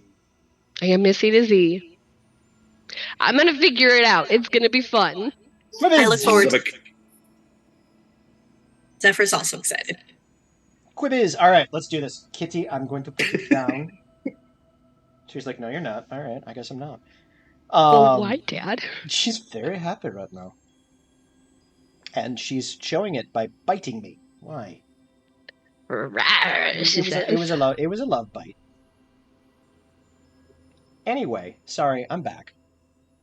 So we're gonna jump over to for those of you watching the stream, we did do off camera. We did do a player check-in. Everybody's good. Everybody was just playing their characters. It's important to be transparent with that stuff because it is something that I think more game masters should do in their games. Is just make sure that everybody is good. Everybody was just in character and was definitely getting emotional, but they were emotional in character. Phoenix and Jess are both good, fine, still very good friends. Yes. Stop Yes, biting my definitely. beard. I'm like, that should not be a friend breaker conversation. I'm not saying it would be, but I am saying that things can get very sensitive, can cause problems, which is why I wanted to make sure that everybody was okay, and I wanted to make sure that it happened off cam. So, Jess very happy and loves Phoenix. And he just kind of feels like maybe slamming a 2x4 upside Lyle's head. Lyle would deserve it. But Probably. Anissa's never going to do something like that. She's just going to be like, fine. Okay, what is your deal? Why? Do you want to get down? Because you're clawing and biting my face now. Seriously, your brother or mom would have gotten chucked before now. True. You just happened to be came to me in a time in my life where I'm less likely to chuck a kitty. All the same, I'm putting you down. Anyway, so Melisandus, you are now actively studying the. A word just occurred to me. Maybe is it a plinth? Ooh. I don't know that it's a plinth. What did I just do? Did I close everything? What happened? You guys can still hear me? Yes. I can hear you. Yep. We can still see you even. I'm still moving? Yep, you are still moving. And grooving. You just let me know if there's another word that I need to define. Yeah, look up the word plinth, because it might be a plinth. Plinth. Plinth. Definition. Seems to be a heavy base supporting something. A statue or vase. Technically, It might be a plinth, yeah. The lower square slab at the base of the column. So technically speaking, it is a series of circular plinths. Well, technically, only the bottom one I think would be a plinth. You could have a series of plinths. You know what? Or maybe I'm a the writer. whole thing is a I plinth. get to It's just exercise. I get to exercise creative. What's the word? Creative license. License. That's the God. Guys, seriously, I got to run the rest of this game. Brian's laughing at me over here. All right, no. So yeah, I believe it is a series of circular plinths that you are now looking at. I'm very grateful that word suddenly and randomly occurred to me. Right, so you are now studying a series of plinths with the notion of both understanding some level of the historical context and preservation there too. I will say that Chapel, given your history of craft and whatnot, you may also you might be able to help in terms of the preservation and whatnot. Sure. Depending on how things pan out. So I guess my question to the two of you, since the two of you are together, how are you going about this? What are you doing?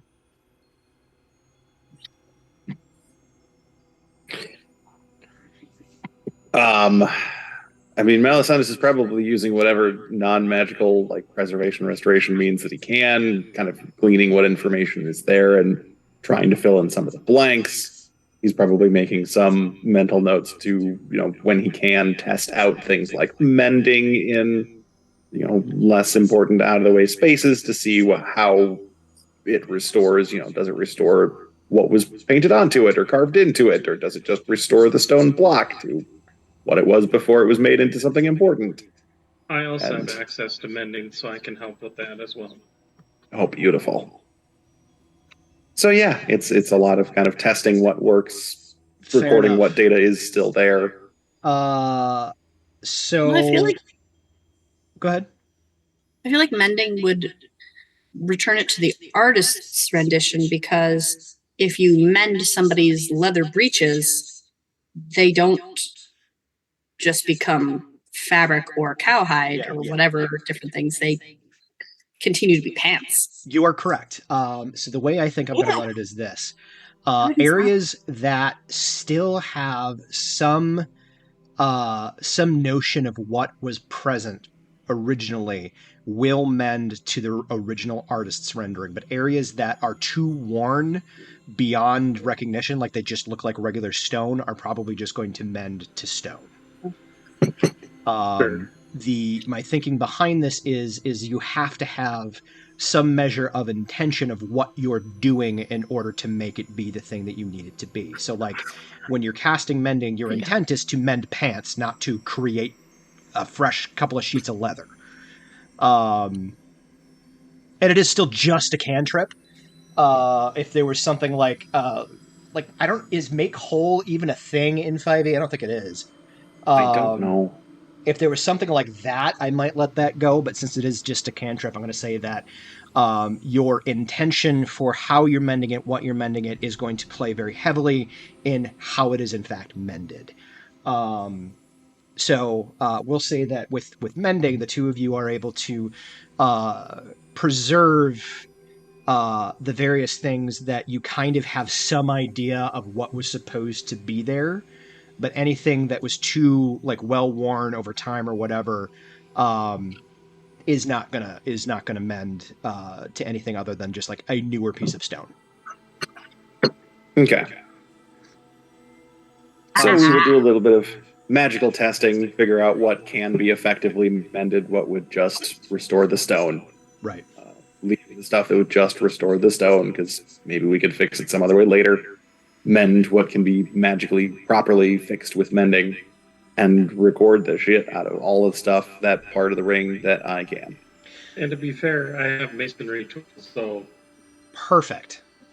And I have expertise in that, so... So here's what I'm going to do. I'm going to have Chapel roll a tool proficiency check with your mason's tool, so it'll be proficiency. In this particular instance, we're going to go with intelligence. Sure. I'm going to do it and roll 20 because trying to finesse a tool proficiency thing. Oh, yeah, no, I totally get that. D&D Beyond can be a little problematic with that sometimes. 27. Jesus Christ. I build things. Damn. Hot You damn. do. You build things very well. Well, and to be fair, I have like 5 different toolkit proficiencies, and when you're high enough in Artificer, you get expertise in all of them. True. Nice. All right, and then Melisandus, what I would like you to roll is, okay. You're actively trying to restore and record, not necessarily go through what you're finding. I would say that is what is your passive insight? Not insight, investigation. Passive investigation is 17. Jesus. Okay, so even with a passive investigation, you are still able to kind of at the back of your mind process what it is you're kind of looking at while you're actively trying to restore and record the information that's there. Is there a particular area you want to focus? Like, is there an order you want to do this in? Is it like, obviously your idea is to ultimately restore the whole thing as best you can. Right. It's going to take time. I believe each mending cast is at least a minute. It might be 10. It's 10, I think. So each time you cast mending, you can do like a single like picture or a single stone or something to that effect. So doing this, and it's a large area, doing this is going to take time. So my question is, in what order are you going to do it? Are you going to do it from oldest to newest? Well, if Chapel is there helping and has mending, Melisandus will kind of defer the mending, the casting of it to Chapel once they've kind of figured out where is the best spots to use it and where to hold off on using it. And since Melisandus doesn't have mending available or ready to go, he's going to more focus on kind of starting from the very beginning, like the earliest part of this earliest age plinth, and recording down the line until he has recorded everything that he can. So the restoration, so the mason, the tool thing that I just had Chapel roll is basically going to give you more information than you would have already had. Basically, between the two of you, you are able to look at something that is almost so far worn away that you can just barely make it out, and he's able to actually kind of, to some degree, use his tools to recover what almost isn't there anymore. And that's what a fucking 27 is going to give you. Thank you, Chapel. That was pretty clutch, actually. So you spend... How long do you want to spend on this? I will give you this. With your passive investigation, you know that this is a days-long process. Am I bleeding? Don't think so. All right. So the cat kind of got hooked a claw into the skin of my nose, and it feels wet, but I don't think I'm actually bleeding. I mean, Melisandus is probably going to be going through this until either somebody like forces him to stop and do something else, or until he like collapses from exhaustion. Okay. Do you have paper and like charcoal with you?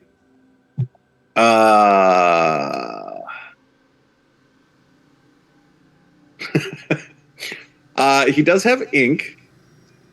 Charcoal would be pretty easy to come by. Specifically pieces of paper. I have both an arcane grimoire and a spell shard that can be used as spell books. So he's probably just using the like actual common spell book to record all this stuff down.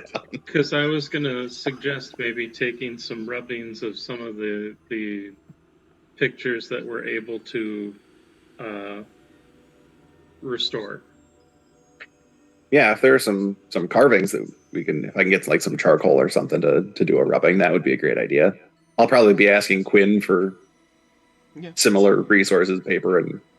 Quinn seems he treats you with respect, although it's fairly cold. Yeah. But he does provide you with what you're asking for. And Melisandus makes sure to show, proper, thank you very much. This will be quite helpful for our research. And it will be pleasant and respectful back. Okay. I will say for the rest of you, Quinn is sort of a presence throughout this whole time. Like he's in and out a little bit, but like he does definitely make himself, like he doesn't necessarily approach anybody in particular, but he does make sure that like he's there if things are needed. He is still doing whatever other job that he needs to be doing during the course of this. David, your passive insight is sufficient that he recognizes that Anissa is grieving and he wants to give her space, but also wants to make himself available if she has questions. You are also able to glean that he also has questions, but he suspects that she does not have the answers.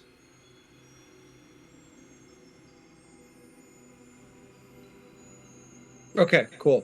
I'm trying to think of what to do with that. But yeah. Anissa spends a lot of time debating whether or not she wants to go talk to Quinn. Because it's like she wants to ask all the questions. Does Hale pick up on that? Told all the stories, but is scared to open that door. Your passive insight is what, 17? Yeah. No, it's not quite that high. It's 14. That's the 14. Other one. Yeah. I guess, Anissa, it's your call. Is Hale able to pick that up with a 14 passive insight? Since she's probably a little... That shit? She would be normally, but she's very rattled right now, okay. I think. So she's probably a little bit easier to read or kind of see than normally would be. Brian, but Hale fully... Oh, go ahead, sorry. Brian, what were you going to say? Oh, one last little thing. When we do ask Quinn for some of that information, or stuff and he's able to provide it. I would like to just ask him, you did not seem to react very much to my presence. Have you seen my kind before? Yeah, not outside of Saul's Rest. But yes, I have. There were Warforged in Saul's Rest. He nods. I'll be real honest with you. Over the last 8 millennia, the elves have tried to sow division between the various different races. And what they couldn't get that sort of response from, they either killed or drove underground. Those that made it to Saul's Rest were given a place. But that wasn't many. The elves, even the elves, dare not go against Saul.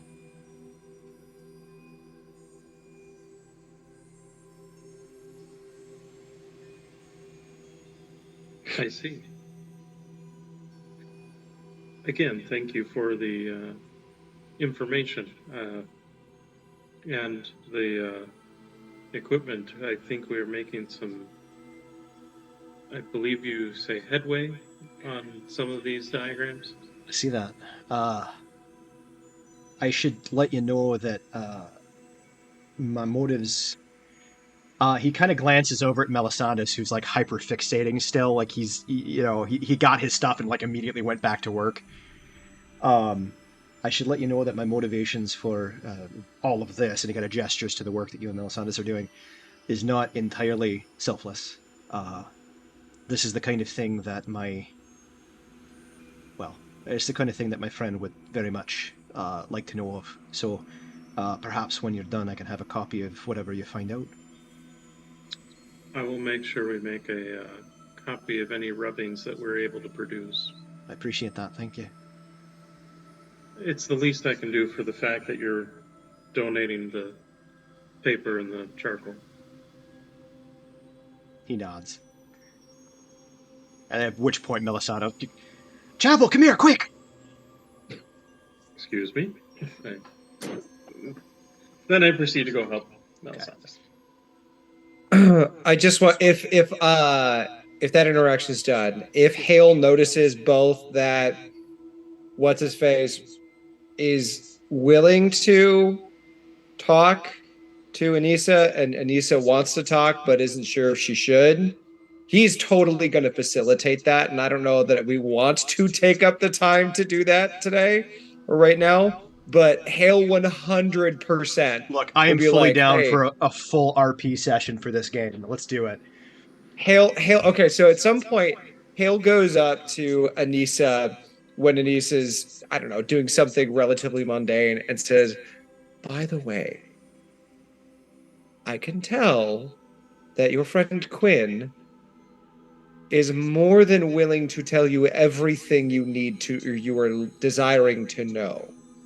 And then, if you wouldn't mind, I do love hearing the stories of all my companions. Therefore, if it doesn't get too personal, at which point you can always tell me to go away, I would love to be a fly on the wall." So Hale is just going for sweetest bean in the group. Got it. Okay. Listen, Hale has, without revealing too much of his background, Hale is all about trying to get people to like get together and kumbaya and shit like that because he's seen some stuff. It's like a violent hippie. I'm here for it. But only as a last resort. Anyway, that's what he says to Anissa. But okay. There's a baby with feet. Baby feet. He's starting to get tired and sad, but I know his other mama is coming soon. I had a quick response and I forgot it. As you fly on the wall, Yeah, what was I going to say? Well, if you want to think about it for a second, I have a thing that I can do. So you think. Okay, yes, because there was a comment I was going to say in response to the fly on the wall comment, and I thought it was pretty good. It wasn't mean or anything, but it's like it fell out. All right. So as this is progressing and the work is happening, and we'll get back to that in a minute, Melisandus. Lyle, you are off kind of on your own, frustrated, upset. You finish your lunch. You realize at some point. No, I don't think you realize that at some point. I have a ridiculous perception. No. This well, okay, but how's your insight? Passive insight is a 15. Okay, how is your insight when dealing with your own bullshit? Oh, definitely less than that. Okay. Yeah. So you do not perceive this. Okay. I would say that when inciting like yourself, 5. you were rolling. You were rolling with disadvantage. Hugely. Yeah. Disadvantage and probably penalties. You.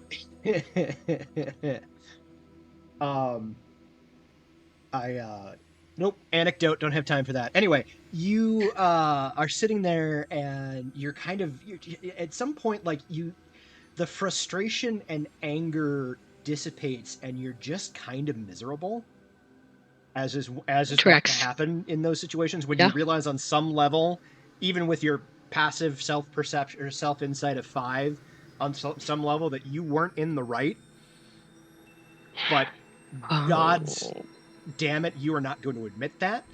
No. So you're just kind of sitting there, a little miserable, and just getting kind of angrier. And you recognize at least a little bit that like the person you should be angry at is yourself. But of course that means you're just projecting it out. I just described the mental state of my teenage son. What does that tell you about Lyle? Anyway,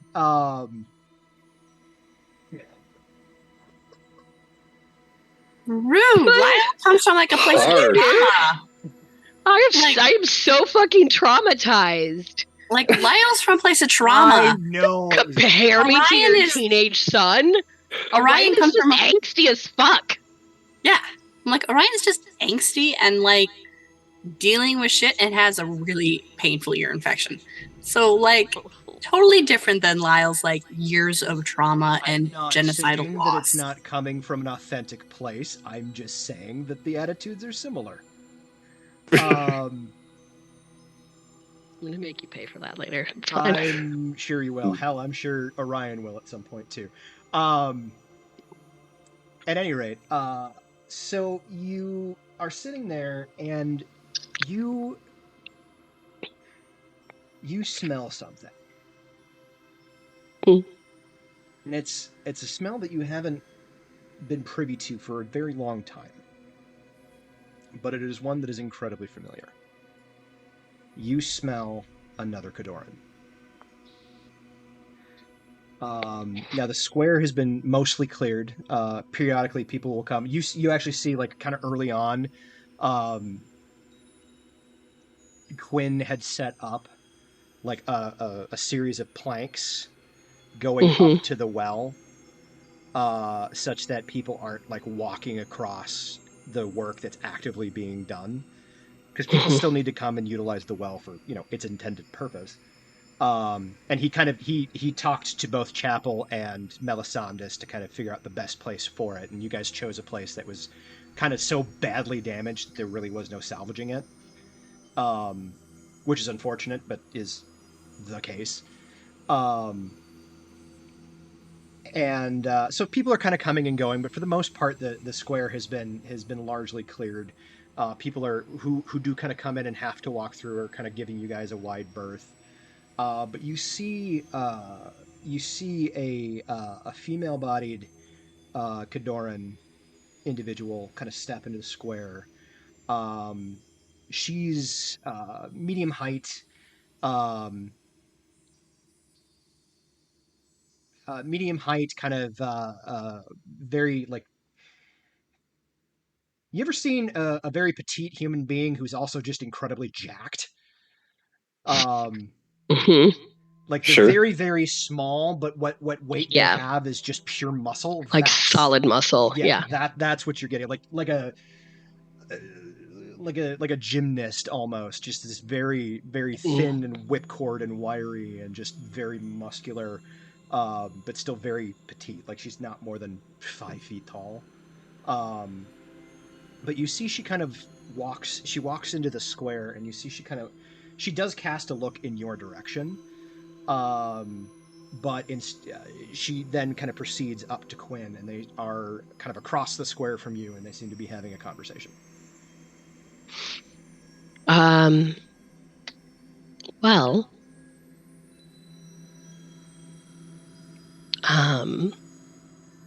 briefhold. Do I have the thing I do? I do. Are they speaking in Common or Sylvan? They appear to be speaking in Common. I have the observant feat, so I will read their lips. Although I will note that I am doing all of this without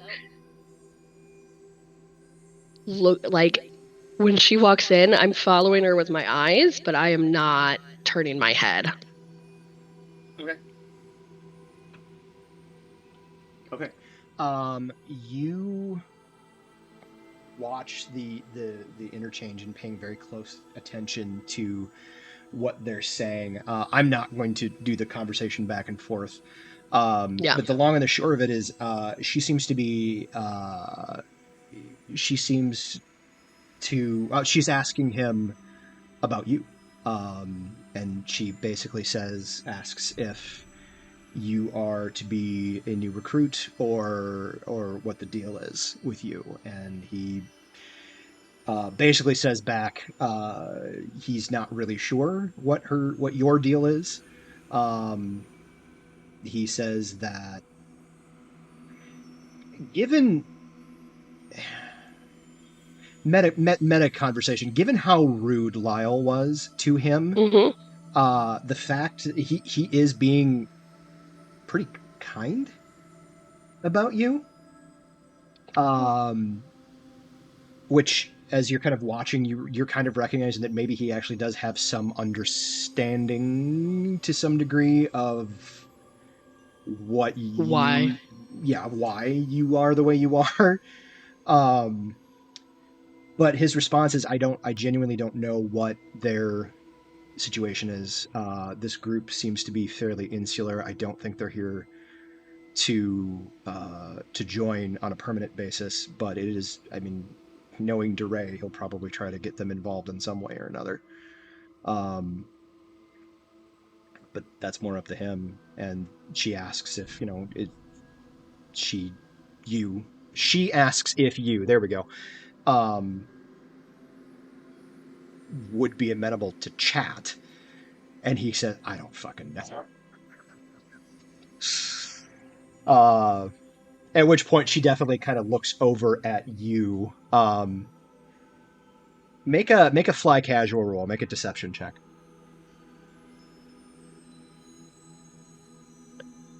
No. Lyle does not move their eyes, and Lyle will meet her eyes. Okay. Then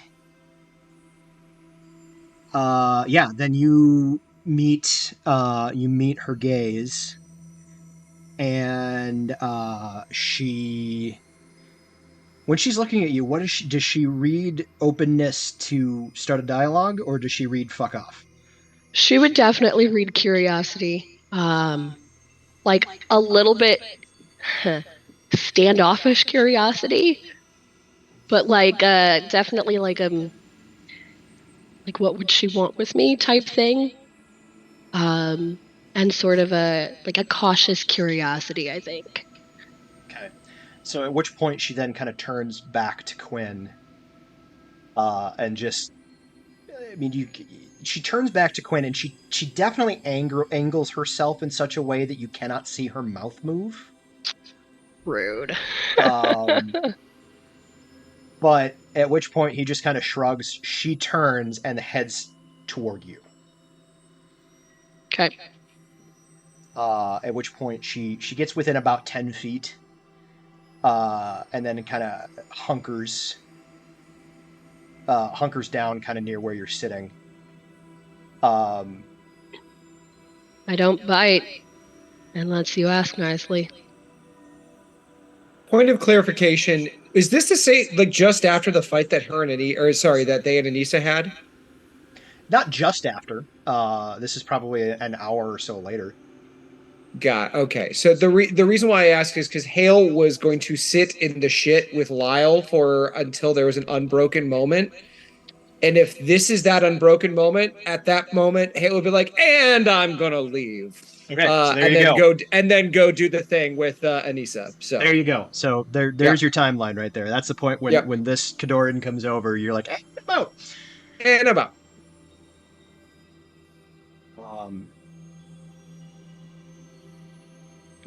So you say the line about not biting, and you see her smirk. Unless she asks nicely, yeah. You see her smirk a little bit. She's like, well, yeah, never can be too sure. Some of our people have come in and they've been a little hurt. Not to say I'm not, but... Well, you did offer to not bite me unless I asked, so we'll call that a good thing.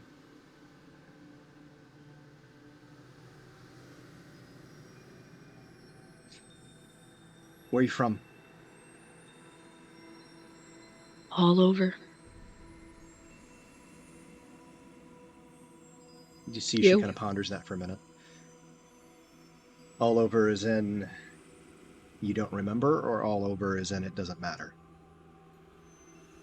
All over as in I have not had a place to call home. So it doesn't matter. Got it. I'm originally from Arborea. Lived there for a long time before the elves started encroaching. Eventually landed here.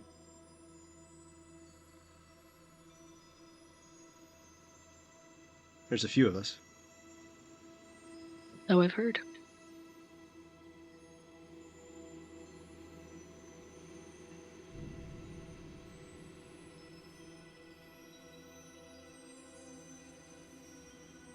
You want a drink? Always. Can you extricate yourself from these yahoos? Easily. I'll just get up and follow her wherever she's going. Okay. Yeah, she leads you out of the square. We'll jump back to that in a minute. We're going to jump over to Melisandre's and Chapel again. Yeah. Yes, okay. Just trying to make sure I've got everybody covered. So, Melisandre's and Chapel, you guys are actively working. The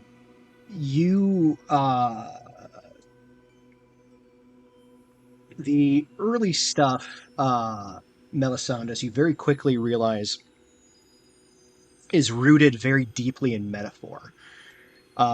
So while they're depicting terrestrial beings doing earthly things, you recognize very quickly that what's here is metaphorical to what happened in the time before the creation of this realm.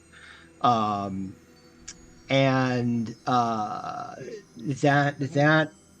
honestly just kind of adds more. It gives you more questions than answers, as the narrative, such as it is, and there really isn't much of a narrative, but the bits and pieces that you're picking up is that there was a world here before the world that is here. And the entities that are sort of credited with the creation of the world, the progenitor dragons, are were at one point denizens of that world that came before. And you catch bits and pieces. There was a giant war. It was sort of a classic like good versus evil situation.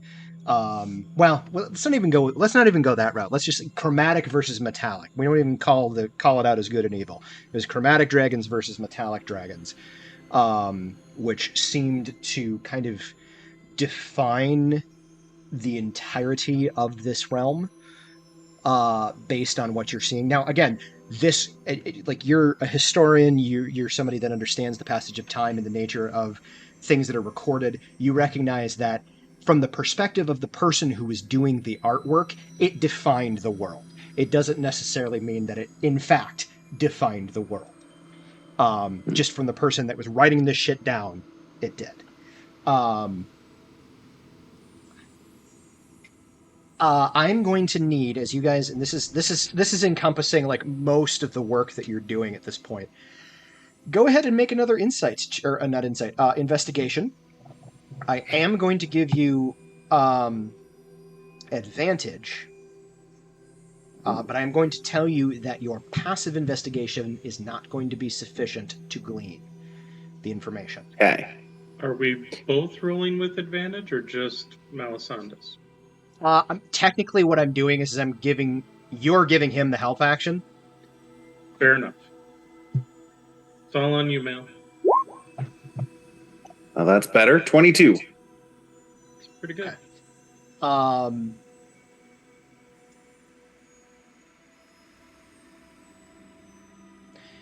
As you're digging into this, you do see a very clear depiction. Now, there's no color, right? This is carved stone.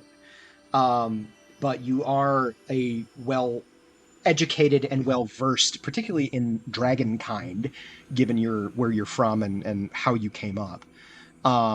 You are able to glean the depiction of a very old and powerful draconic entity that you are able to recognize as a red dragon. Now make a history check, please. Straight or with advantage? This one is just well. I do have proficiency in history if I can help Okay. aid. Then if you want to give them the help action, you are welcome to do so. I would be happy to. Excellent. That'll be another 22.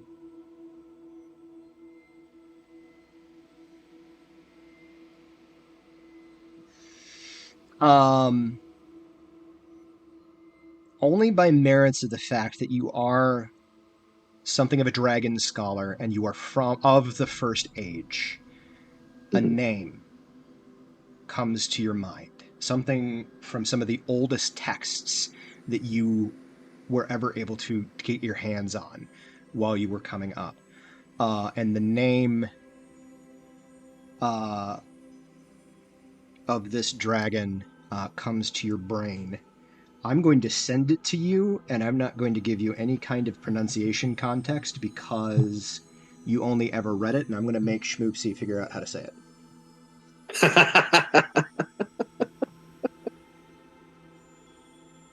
It's coming in the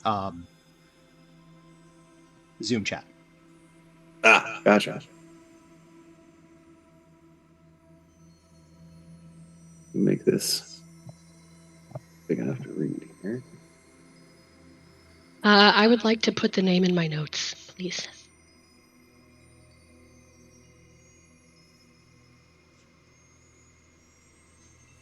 Sent it to you in Hangouts. Thank you. Let's see here.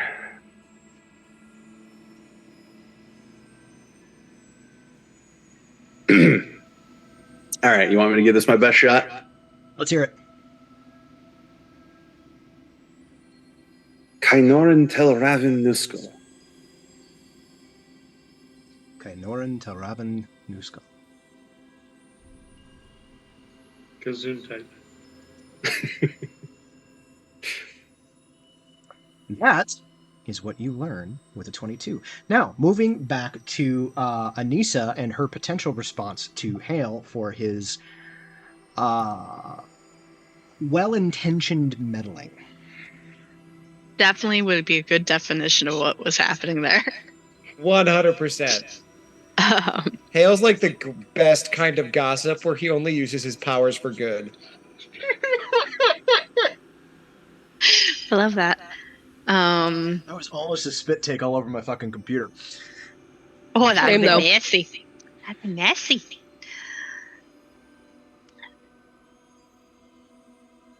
Hale, you're sweet. And I guess I don't blame you for wanting to know all the stories. I think it's more complicated than just Tim and I wanting to share or talk.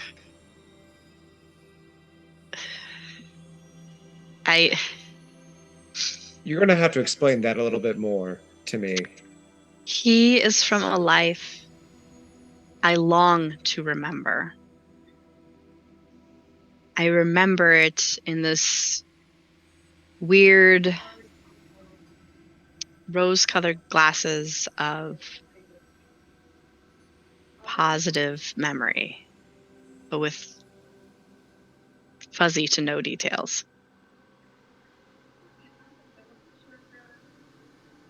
And I'm represent him possible link to somebody he lost. Sadly, I'm not really that link because I lost her as well. And so I sit here going, do I want to know what I can't remember? Do I want to make him relive what there was, and at the same time put myself through things that I don't know how I'll handle?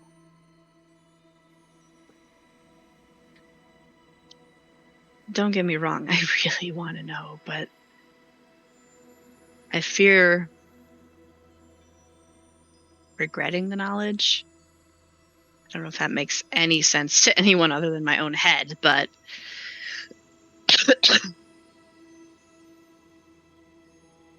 it's a lot. What I will say is it is entirely your decision, of course. But I didn't think you were going to press game me into the situation. Not, no. Joy and sorrow oftentimes are the opposite sides of the same coin. And both are vital parts of this lived experience that we all have in this world. It seems to me that you have been given an opportunity to reconnect with something that you had lost, even if it is fleeting, and though it may cause pain, it may also bring joy. And both are equally valid experiences from what I have experienced myself. So take that for what you will. I have the opportunity is there. I have no argument with that, as well as your opportunity to learn a little bit of something new. Even if you do not wish me there.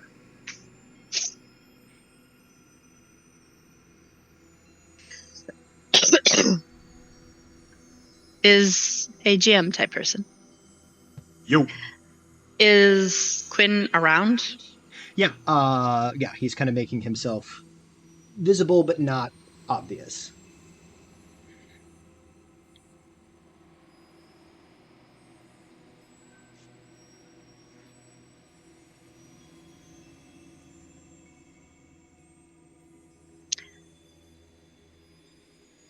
Anissa just gets up. Okay. Does not say anything to Hale one way or the other. Okay. She's just not even sure what to do there. It's like, She enjoys the concept of his wanting to see, but it's like, how do I give you permission to like just sit there and lurk as we have this like private conversation? He did absolve you of that. Yes, that's true. Yes. Excuse me. She gets up, walks over to Quinn.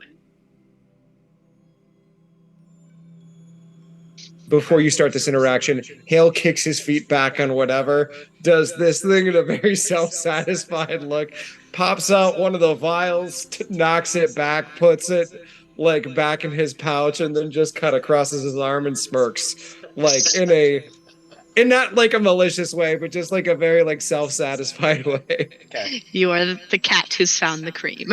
Little smug, but like in a wholesome way. Correct. Yep. Wholesomely smug. That's so yeah, that's going in the notes. Mm-hmm. You walk over to Quinn.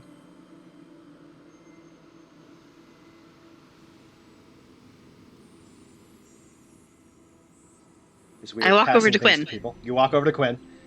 Sorry. He kind of glances up as you walk over. He seems to be. He's set up a little like. He's gone to the extent where he set up a little writing desk outside, and he seems to be doing some ledger work. See him. You walk up. He looks up at you. How's it going? Well, it's great. I've only been here a month, and the Ray is not great with logging of things, so that's kind of fallen to me. It's what I get for, like, learning how to read, I guess. It is a wonderful skill, but definitely puts you into certain positions by default. I'm sort of on loan from Saul's Rest, so figured I'd come over and make myself useful. How are you not in Saul's Rest anymore? Like, you see him kind of sit back. Well, it's obviously more complicated than I'm going to be able to really get into, but you know Saul. He saw people hurting, and he's not going to get involved directly, but he's not going to let it happen. yeah. So he heard about the apostasy and he sent me over here. There's a couple of other groups that have sprung up throughout Solonel that have been doing similar work. And several of the people that he knows and trusts have been sent to them.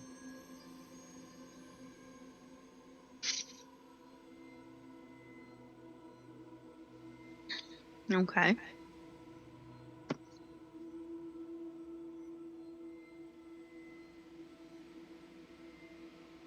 So how you been?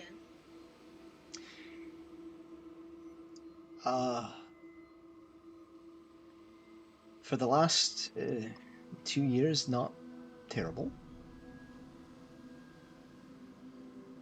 That's good. It was a rough go for a while, but time heals all wounds, I guess. You could say even as he says it, he kind of doesn't believe it.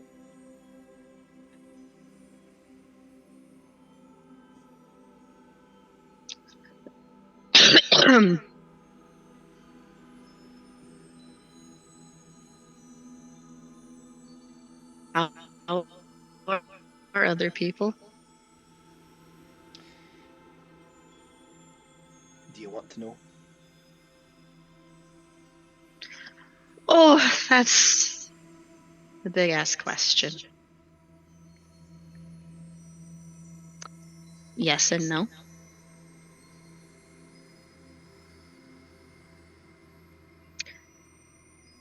Yes, because this is something I've lost. And I want to remember it. No, because I'm not sure if I can handle it.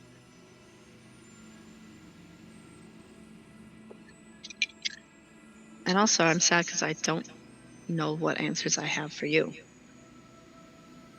Like, I got that impression. Here's what I'm gonna say. I grieved and mourned for your sister and for you and your other sister. But I did She'd move be on. sad if you were left her out too. Yes, but I did move on, mostly.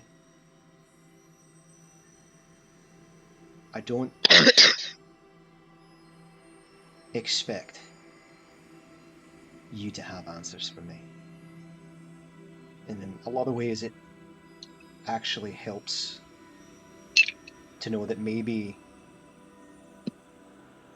she's out there somewhere doing whatever it is that she does. Checking for traps poorly, mostly. Yeah, she got a little better. She did improve. Yeah, that's true. She did improve. But you didn't see her when she was really bad at it. No, I heard the stories though of how she was posthumously the trap finder. She definitely didn't pay attention when she was studying. She should have known the magical traps go off more than once. She should have known that magical traps go off more than once. The rest of us have a pass because we were learning other stuff. Good job. No, it's helpful to me to know that she may be out there somewhere still doing whatever the fuck it is that she does. And it helps to know that, if you don't remember, maybe she doesn't remember, and that's why she's not coming back. She didn't when we frantically tried to grab our memories. I know. And I know that's hard. And we could find no way back. Any gaps that you need me to fill in, I can, but I don't. I mean, if you truly are leaving after you figure out whatever the hell it is you're trying to figure out, which again, way above my pay grade. I feel it might be above ours as well, but we didn't have a choice. That seems to be the way of it. But if I can fill in any gaps, I can. I'd help if I could, but I guess I need to know if that's something that you truly want to do.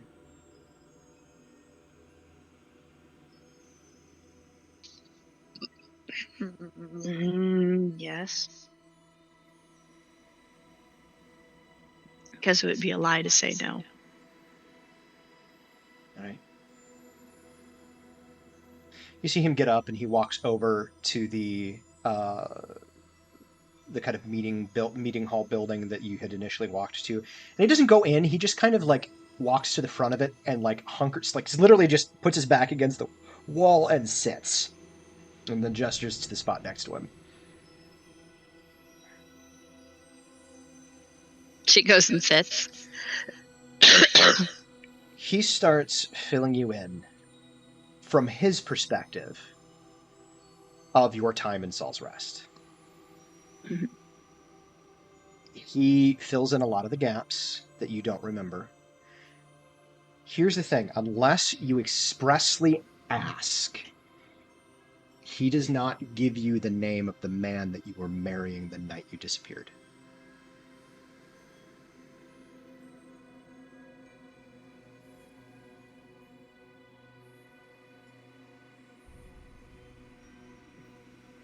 Quinn. Hey.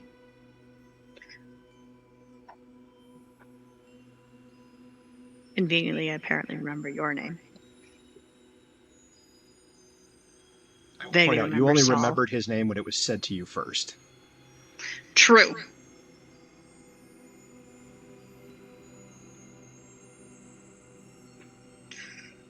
I would, for sure, after hearing this, I know I would regret. I need to know his name. I loved him. I chose Miss Warrior, I'm gonna kick everyone's ass and take on the world, to marry somebody. And I remember tremendously loving him. But I remember nothing about him. Not even his name.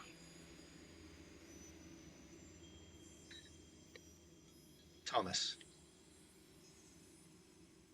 His name was Thomas. For those of And you the taking next- notes, Tomas. None of silly H business. Yeah, that's an Earth thing. Has to do with the. You know what? We don't need to get into the etymology of that. Let's move on. Anyway, his name was Thomas, and he loved you very much, and he grieved for a long time. Honestly, I don't know that he ever stopped. And the next question, I think I will regret. He's alive. Really? He's in the south. Sorry, you just say was about him a lot. Sorry, I didn't mean to imply that he wasn't. He's in the south with another rebel cell. Oh, so if I got pushed over there instead of this one.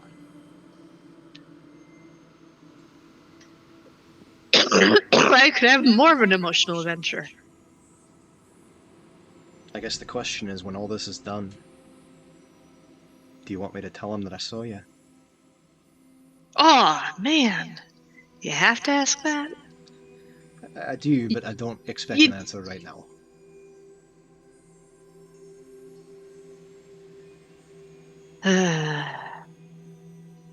I don't have an answer right now.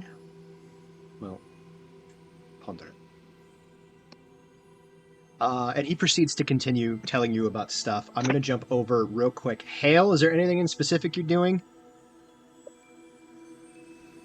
Other than being wholesomely smug? Other than being wholesomely smug?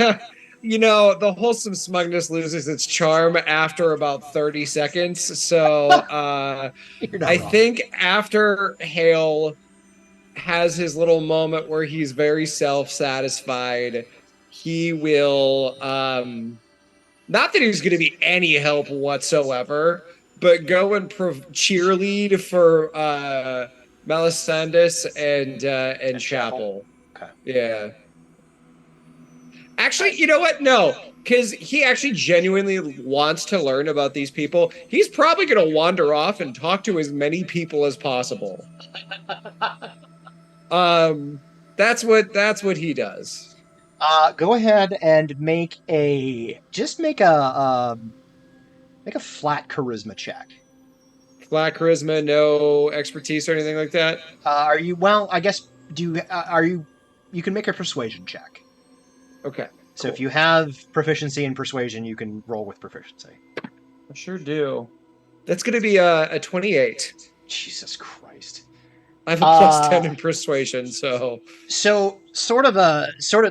we have what we call a montage of Hale kind of glad handing with the locals, who very, very quickly sort of take to him and come to view him as a very friendly, very positive figure. A lot of their stories, a lot of their stories are variations on the same theme. They did something to upset the ruling body. The ruling body attempted to persecute them in some way, shape, or form, whether it be, simply arresting them to actively trying to have them killed. They were driven into hiding. They ran for as long as they could. Eventually ended up with the apostasy. If not individuals who specifically experienced this, some individuals said that basically their parents had gone through that and they were brought here or they were raised in the apostasy. But you do get the impression that the apostasy has been around for a while. With that 28, we'll say that you are able to kind of glean that the apostasy started some 50 years ago. And it was started by DeRay. So DeRay's at least 50 years old. He'd have to be. Well, if he was born 50 years ago, he would have been an infant when he started it. So I'm gonna guess he's at least 7. He's got to be somewhere between late 60s, early 70s. Damn. Now, he looked human. Yeah. And he did not look like a man in his late 60s, early 70s. Like the early 70s, yeah. If you do, and like you have kind of the social capital to ask the question, everybody just kind of shrugs. He just doesn't age. That's just a thing that he doesn't do. And nobody seems to question it too hard. Excuse me, aging is a thing he just doesn't do. Yeah, that is never literally something somebody says to you. It does take Hale aback, and he questions it at this as a question, as he is, for all intents and purposes, a vampire. He doesn't age either, correct? No, you do not age. Okay. So, which I don't think anybody else knows that, except from Lyle. So Lyle does. Nobody else does. Nobody else does. So Hale files that away, in his brain, trying to think about what that might mean. Okay. All right. That's kind of what you glean from your glad handing about. Woo! We're gonna jump over to Lyle. You follow her out of the square, kind of away from the central village. Presuming this person has a pretty good insight, would they glean that you would be interested in meeting other Khadorans, or would prefer to not at this point? Define pretty good insight. 17.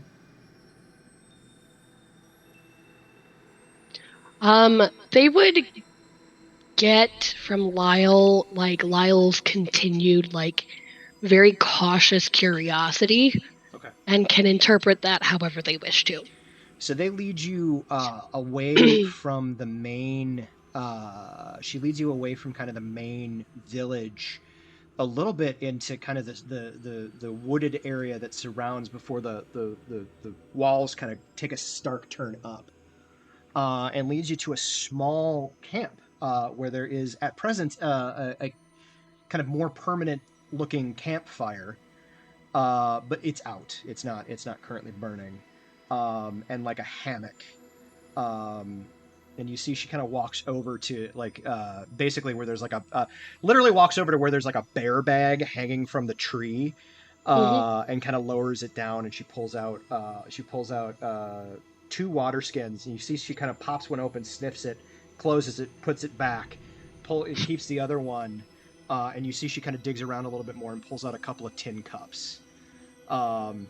She hands you one and then fills from the skin that she's having. And kind of... I sniff it. It smells like very powerful moonshine. Nice. And she before you even can take, like, she takes a knock of it. Like, she doesn't down it. But she does take a knock of it. Yeah, I'll take a drink.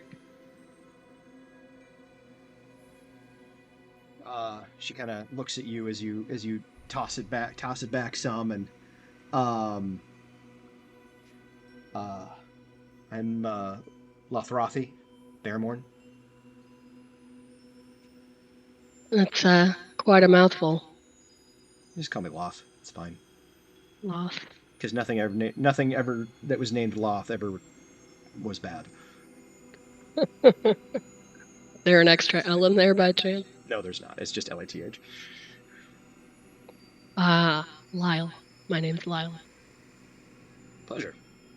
You see she kind of parks herself on one of the of course there's like the log sitting around the thing. Yeah.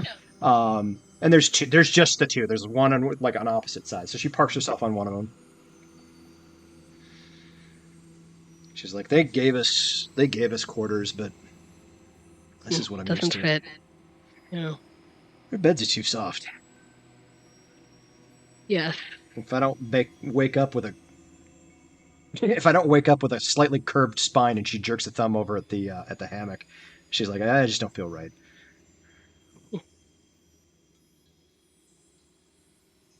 I'm more used to the ground personally, but I had to spend a lot of time in the mountains, where there wasn't a lot of ground to sleep on.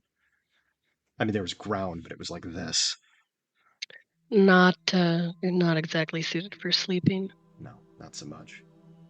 Spent a lot of time in the Thrufells. That's one place that the elves have yet to crack, thanks to the Goliaths and the dwarves. How were the Goliaths towards you? She shrugs. I don't fucking know. Stayed away from them.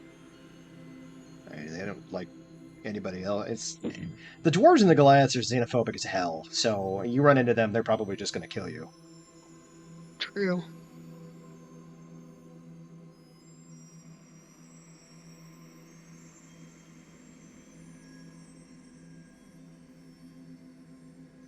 She just kind of sits quietly.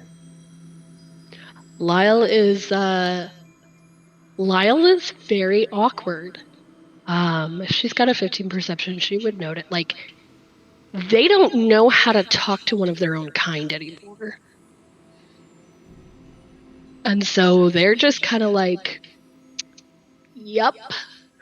So they're not going to offer a whole lot of conversation, but like they'll talk if she talks. Because they So after are a not kind of used to people. a protracted silence that goes from like, mutual quiet respect to awkward.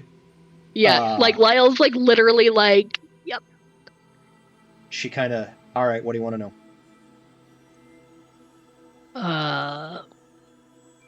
Huh? You're curious. I mean, you're curious as fuck. What do you want to know?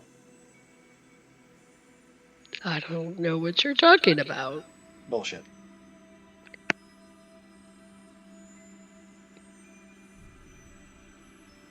I'm not trying to be rude or a bitch or anything like that, but you have questions. I might have answers.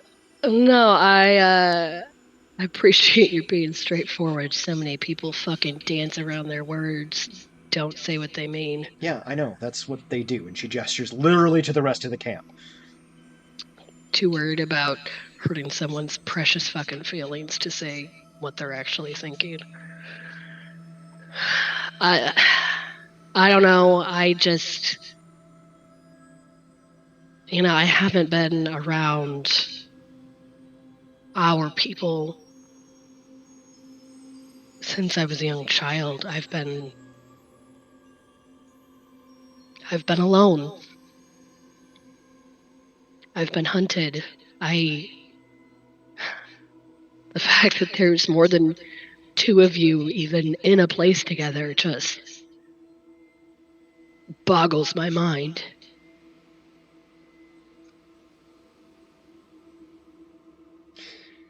Okay. I'm going to tell you something, and it's something that I've had to wrap my head around the last couple of years. And this is... DeRay told me this when I first joined. This whole notion that we're not all just folk, right? My people, your people, their people, whatever. It's bullshit. We're all just folk. Some folk are shittier than others. But it's not because of their race, it's not because of their blood, it's not because of who they... It's because of who they are, not because of what they are. Mm-hmm. He told me that if more people navigated the world that way, we wouldn't even be in this fucking situation.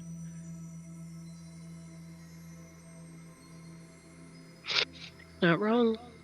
There's something to be said for where you come from. There is. Who you come from. There is. Absolutely. I mean, we were all raised a certain way. And a lot of that is because of who our parents were, and because of who their parents were, and where they lived, and blah, blah, blah, blah, blah, blah, blah, blah, blah. Ultimately, at the end of the fucking day, we're all just folk. We all bleed the same. Some more loudly than others.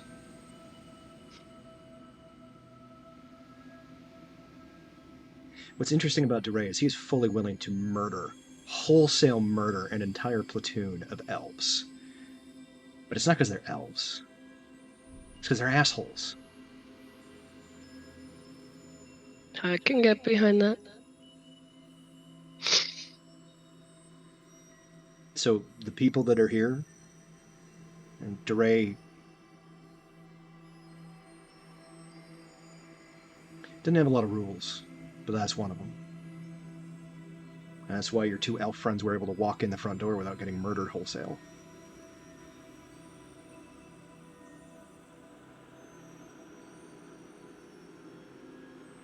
Because we're all just folks. We're all just folk. And don't get me wrong, DeRay is an asshole. But he uses his power to help people, so...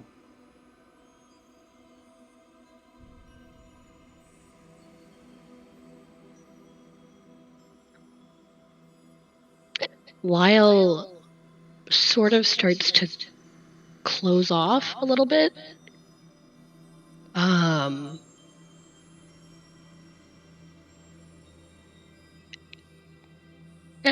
As she's sort of delivering this speech about how we're all just folk and, you know, some people are just assholes and et cetera, and like, yeah, I can appreciate that that's your experience and his, but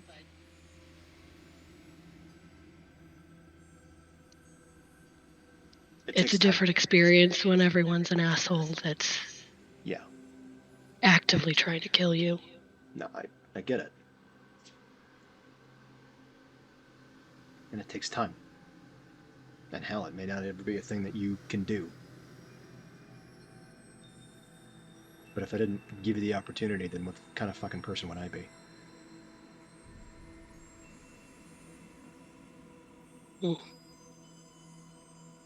Now shut up and drink your hooch. And she kills the rest of the drink.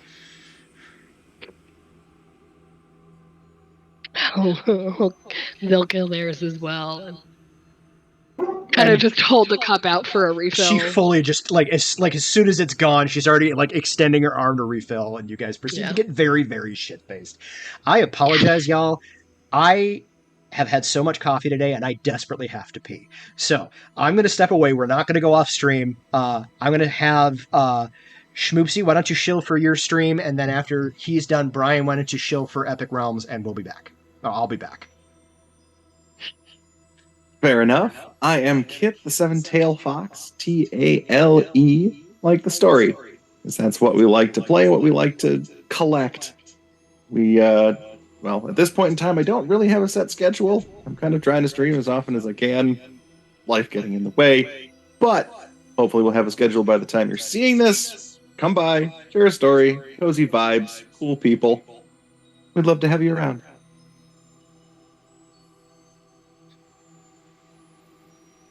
And with that, we also have another friend of ours, Epic_Realms, who does a wide variety of things, but the biggest things would be a lot of podcasts and interviews with various fantasy authors, game designers of board games and RPGs.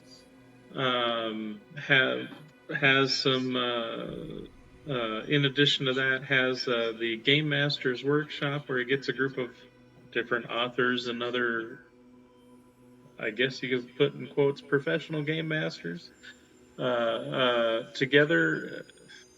It's amazing that is potentially a term that actually works nowadays, but there you go. To discuss, all things gaming and whatnot. In addition to that, runs or hosts a couple of different Pathfinder First Edition games, among other things. And then, of course, video game highlights and whatnot. It is especially fun to watch them, admittedly, now that we're kind of past, by this time you see this, October, but it was fun watching him play some of the scary video games and seeing him get the crap scared out of him because he is a scaredy cat. God bless him. So yeah, he does not do scary things well. Does not do scary things well, which makes it that much more entertaining when you get the jump scares, which I feel is pain on that. But at any rate, does a lot of wonderful stuff, a lot of various things. I believe actually, not by the time you see this, but I believe he's even selling some handmade fishing lures today. So he kind of covers the basis of all sorts of stuff. Yeah, he's taken most of his interests and then streamed about it. Pretty much, yeah. And it's been working pretty well for him so far. Yeah. So yeah, I apologize. By the end of my conversation with Phoenix, I was starting to do the potty dance pretty bad. So that is what I get for drinking a shitload of coffee. So. We forgive you? I don't give a shit about what you guys want. I was talking to the people watching.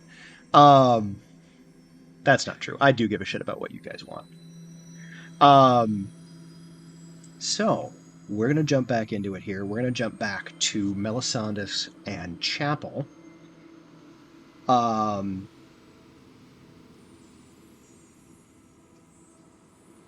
Given all of that, is there anything that you wish to do with the information, or do you wish to keep working? I think Melisandus's focus is more on the work and getting stuff recorded, rather than going too deep into. Because once he's done with the first ring, he's going to be trying to record a lot from all of the later. Yeah, he's going to subsequently through. So we're going to go with several hours pass. You manage to get as much of the first of the ring 0 kind of recorded as you like mended and recorded as possible. And you are just starting to meanwhile, like Quinn and Anissa are having their conversation off to the side. Hale is out making nice with the natives. And Lyle is having a laconic drinking contest with Loth. When enters the square the same kind of gnomish teenager that you had seen right when you were being brought to the square in the first place, and he kind of jogs up to Quinn. And you see him kind of lean over and whisper in his ear. Anissa, what is your passive perception? 11. Okay. You are not, like, he whispers, he's pretty good at being circumspect. So he whispers, you don't catch what he says, although we'll say you do catch the name DeRay. And you see Quinn kind of nod. He's like, all right, thanks. And the kid kind of scampers off, and he kind of, actually he says, okay, thanks. Can you go find the tall elven gentleman in the armor, and then the grumpy one ran off with Loth. If you could go collect them, that would be great. You see the kid kind of, right. Right, sir. He scampers off. And he looks over at Anissa, and he's like, DeRay's on his way back in. He's probably going to want to chat with you guys. Makes sense, since this is his shindig. Yep. You see him kind of stand up, and, like, here's the thing. When you knew him, he was, like, in his the half-elven equivalent of his early 20s. And, like, as he gets up, you see him, like, oh, God. And, like, his knees pop a little bit, and he's like, I am definitely getting too old for this shit. I'm like, were you always this crunchy? No, definitely not. Some of us age, and he offers you a hand. I'm pretty sure I age sometimes. But just when they bring me back, who knows? Do you let him help you up? Yeah. Okay. He walks over to Chapel and Melisandus after Anissa's back on her feet, and gentlemen, I apologize for interrupting the work. However, our fearless leader is returning, and he's going to want to talk to y'all. So just bear that in mind as you're continuing to do what you do. Yes, very well. If he wants to come see the work and talk with us, he's more than welcome. Yeah, I don't know that he cares so much about the work. I will take the copies of whatever etchings we've made and just kind of hand them over. Oh, thank you. No. The copies of the copies. Yeah, the copies of the work that you've done so far. Right. Thank you. Saul will appreciate this. He's got a whole archive under. It's a thing. Anyway.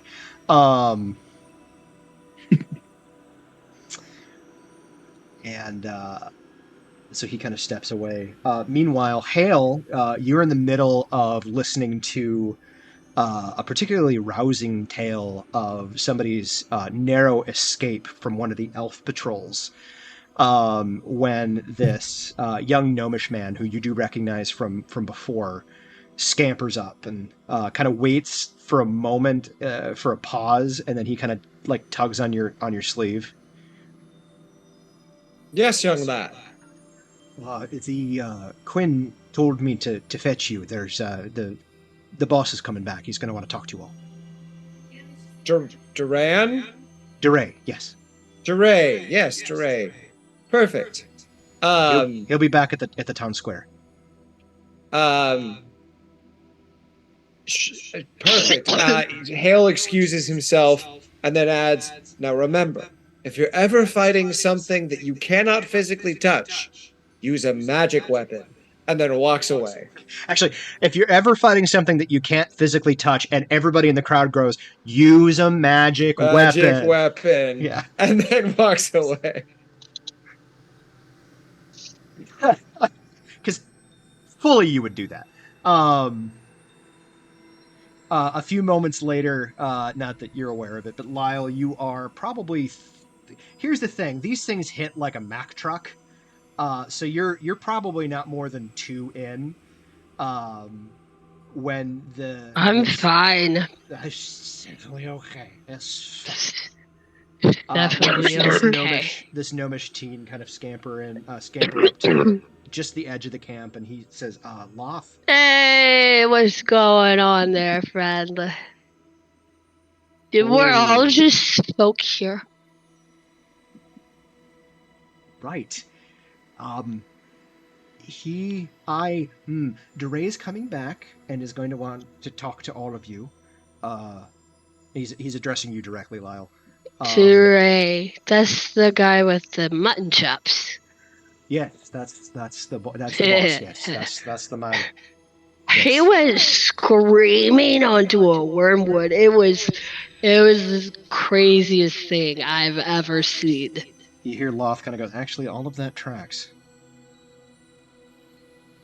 He did the he did. Oh, sorry. He did the catapult trick again, didn't he? Maybe. I don't know. But there was screaming, and then he landed on the back, and we were all saved. It's pretty cool. Can you help them? The gnome says to La. She's like, I can walk just fine. I'll get up and stumble a few steps. Do me a favor, make a Constitution saving throw. Oh no! Oh boy! Oh no! I have a +5 con. This is totally fine. It's totally fine. I got a 21. Yeah, you kind of you sit up and you're a little unsteady, but you're okay. For the record, you do have the poisoned condition for now. Yep. That's okay. But your con save was legit just to control it. All right, so everybody kind of moves and recongregates. For the record, Lyle having the poisoned condition, being quite drunk, will just kind of look over at Loth and pat her on the shoulder. You're pretty. We should go there. I don't know how to get back there. I'll take you. Let's Okay. She does not seem like she's had as much to drink as you have, but she does not seem remotely drunk. That's a really strong moonshine. It is the unfortunate side effect of the Ooh. training that I've had. And she kind of offers you an arm. The training you have makes you not get drunk? Oh no, I can get drunk. It just takes a lot. Do you train for drinking contests? I train to metabolize poisons very quickly, and technically alcohol is a poison. Yeah, you're very muscly. Pretty impressive. Also as a result of the training. Do you do gymnastics? Do you do like flips and stuff? Sometimes. If it's necessary. What kind of stuff do you do? She's gonna just keep like drunkenly. She proceeds to regale you of her monk training. Dope monk shit. Hell yes. Okay. So she proceeds to inform you of her monk training. I decided right in that, literally just in that moment, that she was a monk. By the way, this is an NPC that I fully just made up right now. And yeah, you guys head back. You all recongregate as Quinn kind of pulls you all inside. Inside the building again. And he says, all right, so look, after an encounter like this, the mood Dre is going to be in is going to be very reflective of whether or not he managed to kill the beastie. Do you know if he killed it yet or not? Genuinely don't know. Okay. If he did, he'll be very pleased with himself. If he didn't, he might be a titch grumpy. The only way that's mitigated is if he managed to ride it for a short bit. He's definitely riding it when we saw him. Alright, so even if he didn't kill it, he might be okay. Hi guys. I'm a friend. I see Loth kind of wave. Hi, I'm Loth. There's real strong moonshine, but she's nice. Hale Lyle, are you drunk? No. Loth is off to the side, nodding emphatically. Hale leans into Anissa and says, maybe this is the trick to getting them to make friends. I guess. Keep Lyle toasty 24/7. Hey, Nisa. Hey, Lyle. How you doing? Hey, I'm sorry for being an asshole earlier. Thanks. You're welcome. How you doing? They still have the tin cup. Do you want some? It's for a good hooch. Maybe later. I think it'd be bad if I drank stuff right before the meeting. You see Loth is kind of leaned back out of like Lyle's periphery and is like mouthing the words, "It's just water." Because they fully switched over after like the second. And they do not notice. Because after a while, all alcohol just tastes like nothing. They take a long drag of their alcohol. Yeah, unless it's Malort, and then it always tastes bad. Yep. Are you happy, baby? Yeah, happy baby just got apparently dressed in Big Sister's dress that she wore to our friend's wedding when she was 2 months old. Which, by the way, that's how small Nova is. Nova is 6 months old and fits into the pretty poofy dress. That's adorable. Yeah. Well, both of the kids were big, so... Yeah, they were born at, like, the size of 3 months old, I swear. Yeah. Anyway, so... as this happens, the door bursts open.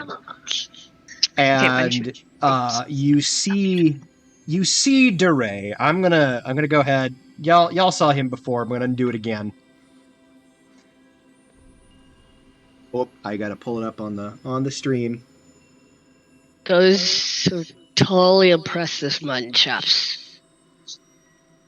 So there you go. There he is in all his mutton choppy glory. It's a lot of glory. It is a lot of glory. And yeah, as he does walk in, you note that he is fully barefoot. And yeah, so he walks in and he sees everybody kind of congregated here. He's like, "There's everybody. Ah, I'm glad you made it out all right. I was real worried for a second there. That fucking wormwood, just their breath is awful. I mean, just awful." Are so cool, and I like your mutton chops. You must have killed it because you're real happy right now. I super didn't kill it. I just couldn't. Do you have any idea how long it takes to grow a wormwood? Like literally thousands of years. I'd be like murdering a 1,000-year-old puppy. I just couldn't do it. But I did get to ride it for a good while, and that was great. That's pretty cool. Do you want some? Do you want some? What's this called? Hooch. Wrong accent. Hooch. Do you have that? You want some of that? It's he kind of looks. He looks at it, and then he looks over at Loth. He's like, "Is it hooch or is it hooch?" And she goes, "Oh, it's the second one." Ah, okay. You see him like he reaches out for the cup and then fully bypasses you and grabs the drinking skin off of Loth's belt and just like drains the rest of it. Bravo, sir. Bravo. That'll put hair on your feet. Looks down at his feet. Shit. Oh well. Anyway, Lyle looks down at their feet, which still have boots on. Yeah, definitely have boots on. Hi. May I have a cup? You hand the cup over to Chapel. Does it still have any of this high proof alcohol in it? Sure it's doesn't. Water. It's just water. And I kind of gesture over to whoever was pouring. You see DeRay still got the water skin or the skin, and he kind of pours some into the cup. He's watching just with intense curiosity. I kind of check it. So is Hale. So is this water or is this alcohol? Do you ask that question, or is it Brian asking that question? This is out of character. This is Brian asking. What he just poured into the cup is now alcohol. Okay. It's good stuff, Chapel. You should definitely drink some. And I'll go. That's good. I can use that to clean my tools later. And why did you waste it on your tools? Actually, it does work. We use it to get tar off of our boots. Anyway, that tracks. So, you're here. I saved your life. We saved your life. Yeah, and that's thanks. great. Quinn, why are they here? And he kind of looks during the conversation that you were having, Anissa, he would have asked how much of what you told him he should be sharing with other people. Fuck.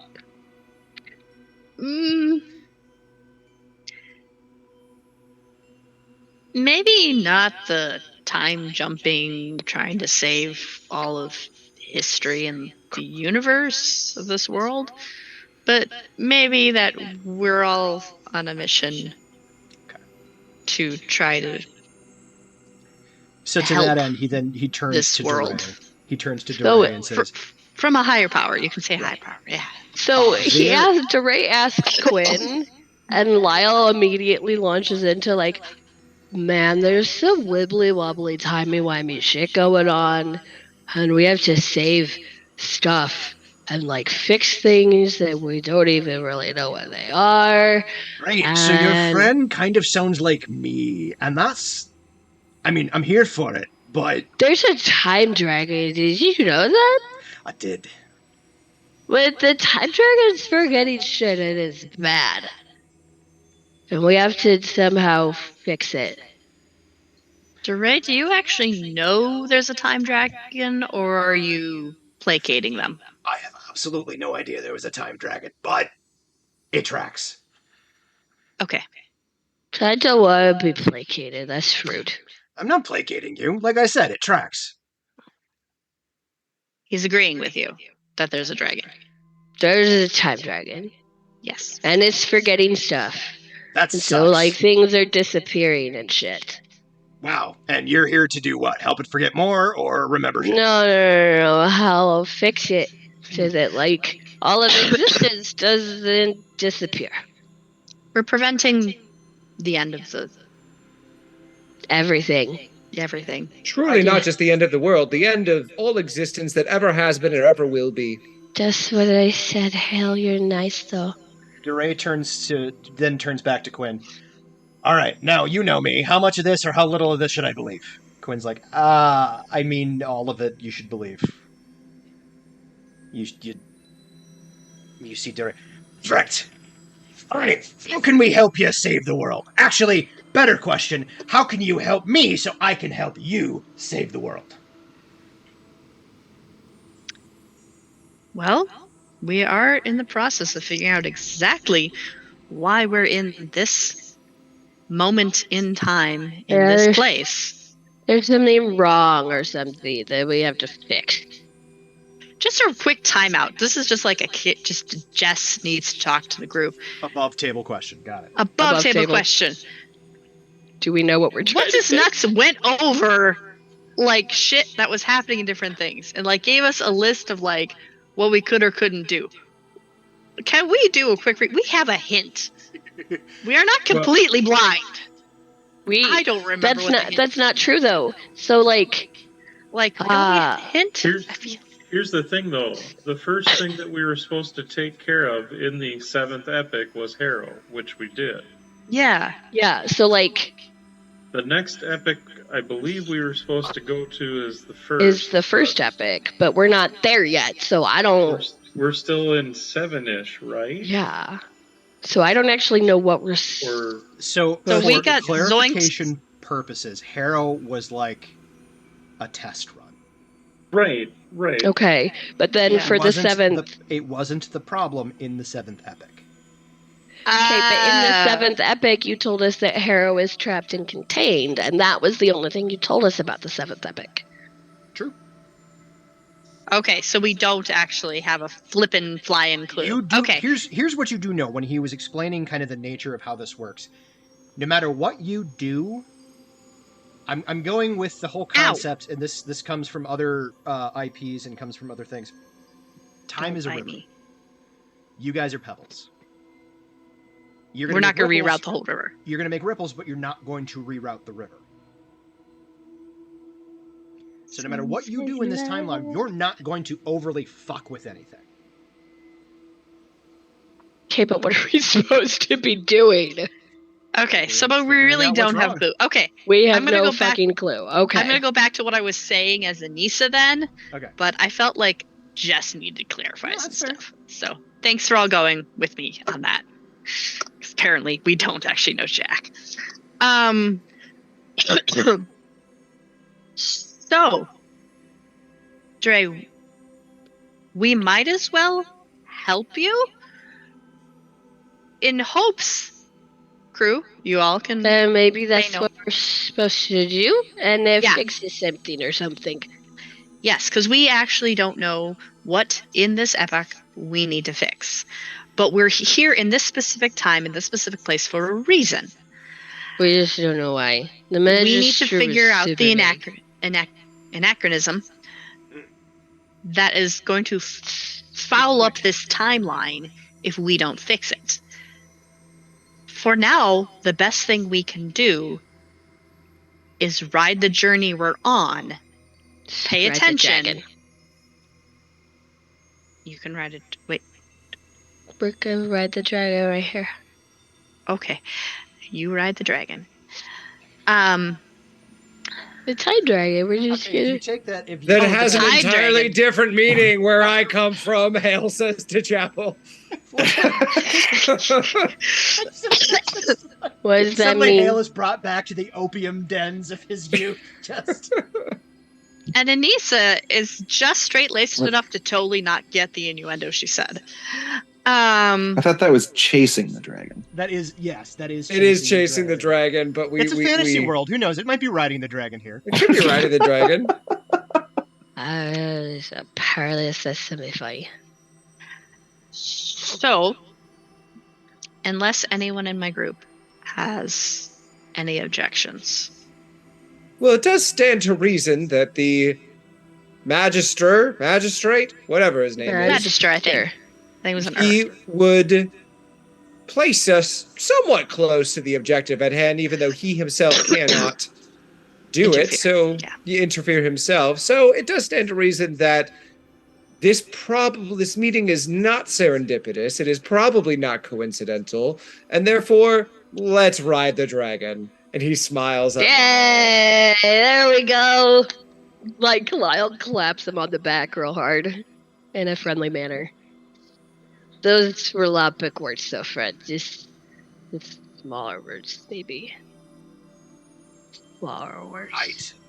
So we're on board. Got it. I have a job for you. Kind of looks around. Quinn, you weren't there. Where's Bybin? Bybin! Bybin! You see the door open and Bybin walks in. He's like, "Do you have the missive thingy?" And she reaches into her vest and pulls out a scroll case and hands it to him. And he takes it and immediately hands it to Quinn. Quinn opens it and oh. Alright. Is that a good O or a bad O? It's definitely an O. Okay, so long story short, there's a thing that we need to retrieve.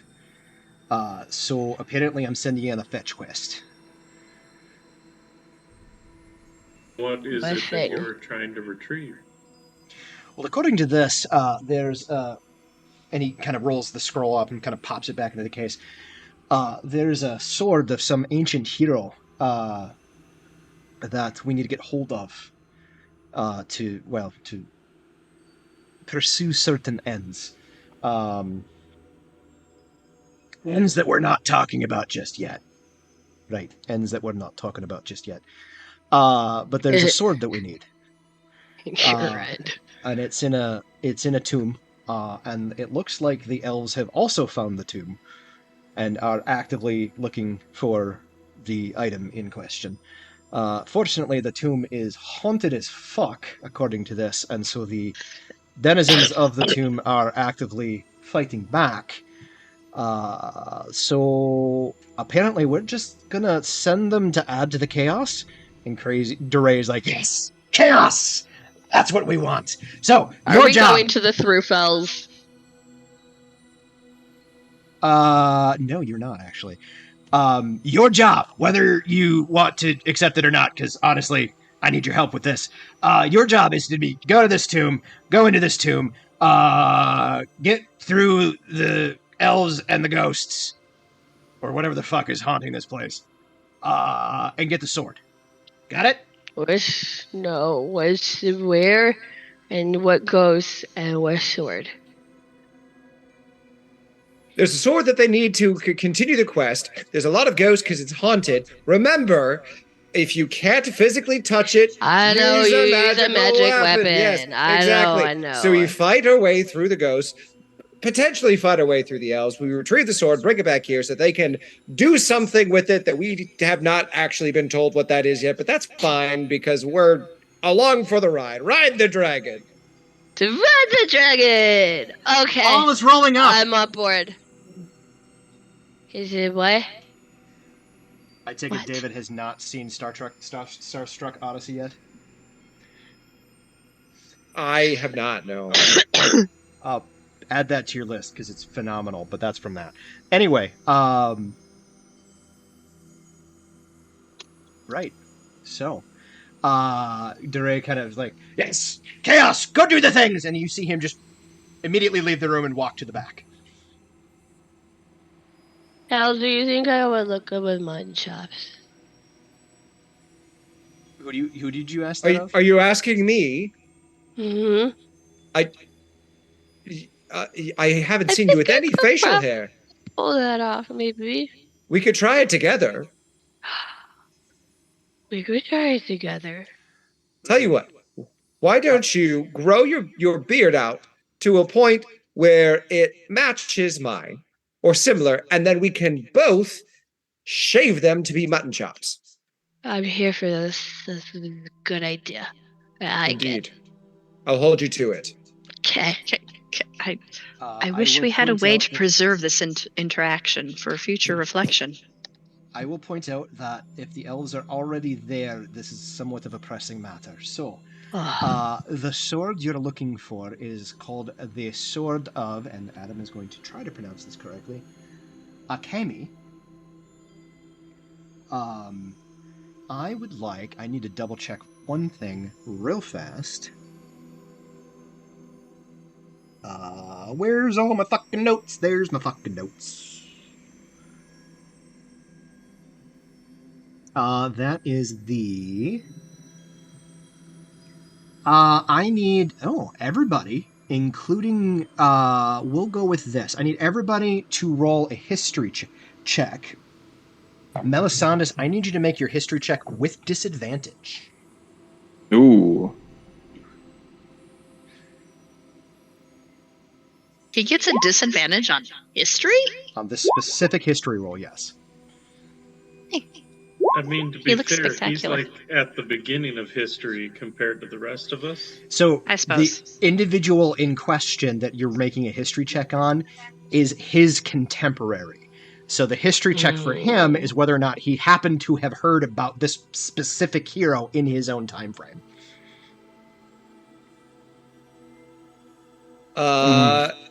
So I got a 7. You know nothing. I know nothing. I got a 16. Nice. Chapel got a 14. Okay. Anissa? Sorry, there's baby stuff. I got a 15 on a history check. Is that what we're asking about? That was what I was asking about. And Melisandus? I rolled over a 6. With disadvantage, I rolled a nat 20 and a 1. Oh, no. Feast and famine, and it was the wrong way around. Shit. So I got an 8. Okay.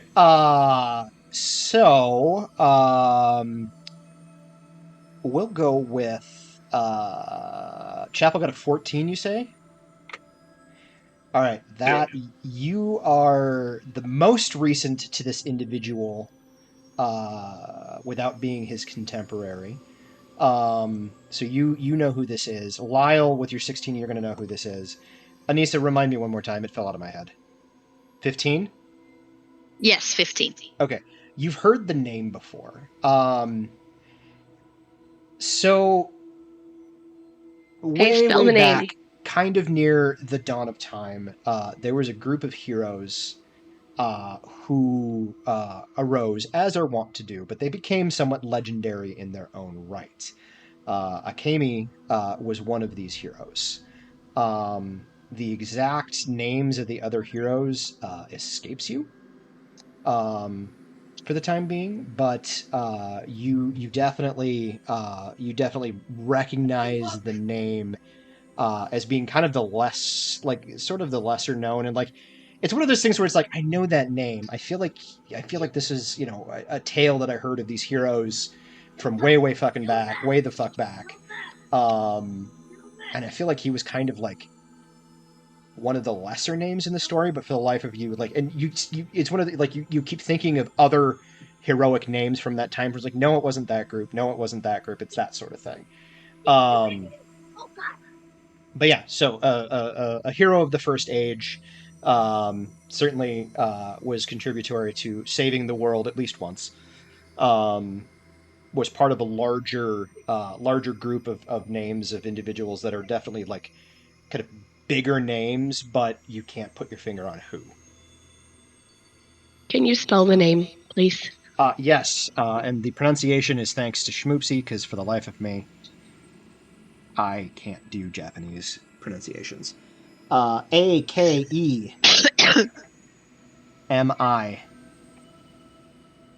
Thank you.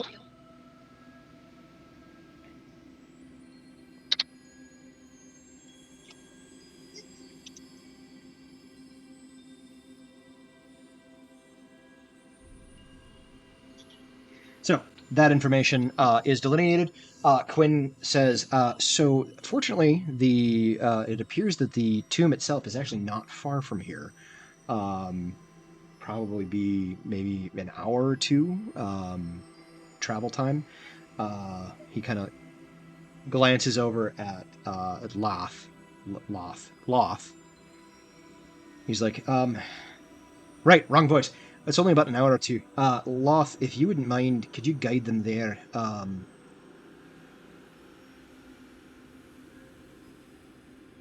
I hate to be this guy, but once they're there, let them do it on their own. Knowing Dre, this is his way of testing their Yeah, help us. You can do dope monk shit, though. See, Loth does not look real pleased with that, but she's like, I understand. What about like that. what about what about our friend here? And he's like, you know what to do. She's like, fine. She reaches into her bag and she pulls out a vial. She's like, hands it to Lyle. She's like, you're gonna want to take this. Is there more? Is there more stuff to drink? No, this is gonna make it so that you are functional. Whoa. Fine. They drink it. You are no longer poisoned. This has no mechanical effect. You have the worst fucking headache you've ever had. But you no longer are poisoned. Oh, it's like an instant hangover. She hands you a water skin, an actual water skin. Drink, it'll help. Lyle drinks water. Okay. So, you guys are going to... Oh, hey, my notes are fully on display for all of the stream to see. Look at that. We can't see it. Nope, you sure can't. But my notes sure are there. Holy crap, that was a thing that happened. I don't know when that happened. We're just going to keep that down. Yet we don't get the advantage. Nope. Well, so the stream got to see a bunch of my notes. It's fine. Right, so... I mean, we'll be recording the next stuff stuff to you before to tell us everything. I'm pretty sure this is going to air after we've recorded any relevant sections. Yeah, you're not wrong. You're not wrong. All right. So until we can invent time travel. True. So with that, Loth takes you out, leads you out of the Vale, as you will learn it is called, Vale, and starts leading you to the tomb. As we are hitting the 4-hour mark, I think that is actually we're going to call it today. That is a really good stopping point. So one last thing. Yes. As we are being led out of the Vale in their now grumpy hangover state, Lyle will just kind of sidle over to Anissa and like walk for a little while next to her and then just kind of, I meant the apology. I was an asshole. And I'm sorry. Thanks. And that's all. I'm sorry you've had to deal with so much shit that makes you feel the way you do. It's not an excuse for me to be unkind, and I was in the wrong. I truly won't do anything that would jeopardize our ability to save this world. I know. I think that's why I wanted to deck you the most. The implication. Honestly, go ahead. I deserve it. No. I don't do that shit. I just have the feelings. I save it for decking, like, the undead shit that we gotta deal with. Fair. Probably smart. Yeah. We good? Yeah. Okay. I'll try not to be an asshole next time. No promises, though. Hale subtly is fist pumping in the background. I'll try not to push your buttons, but I'll be honest, it wasn't intentional if it happened. I know it wasn't intentional. And honestly, the button is kind of real big and red and says push here too. Yep. And on that note, we close Noted. on a moment of reconciliation, however brief it may be. We generally are fine, just unless something gets poked. Yep. Like the big red Thank button. you, everybody who tuned in for watching. We shall be back in 2 weeks to retrieve the sword of Akemi. And yeah, that's going to be quite the shit show. It'll be fun. I'm excited. So for my friends who are playing, brace yourselves for a bit of a dungeon crawl. Thank you all for watching. I do appreciate it. Tune in a couple of weeks to see the resolution of this. These yahoos at this point haven't seen it yet, but at the point that you're watching this, they will know what happens. And yeah. At any rate, love to you all. We do appreciate you. Take care of yourselves and have a wonderful rest of your day. Bye. Bye. Bye.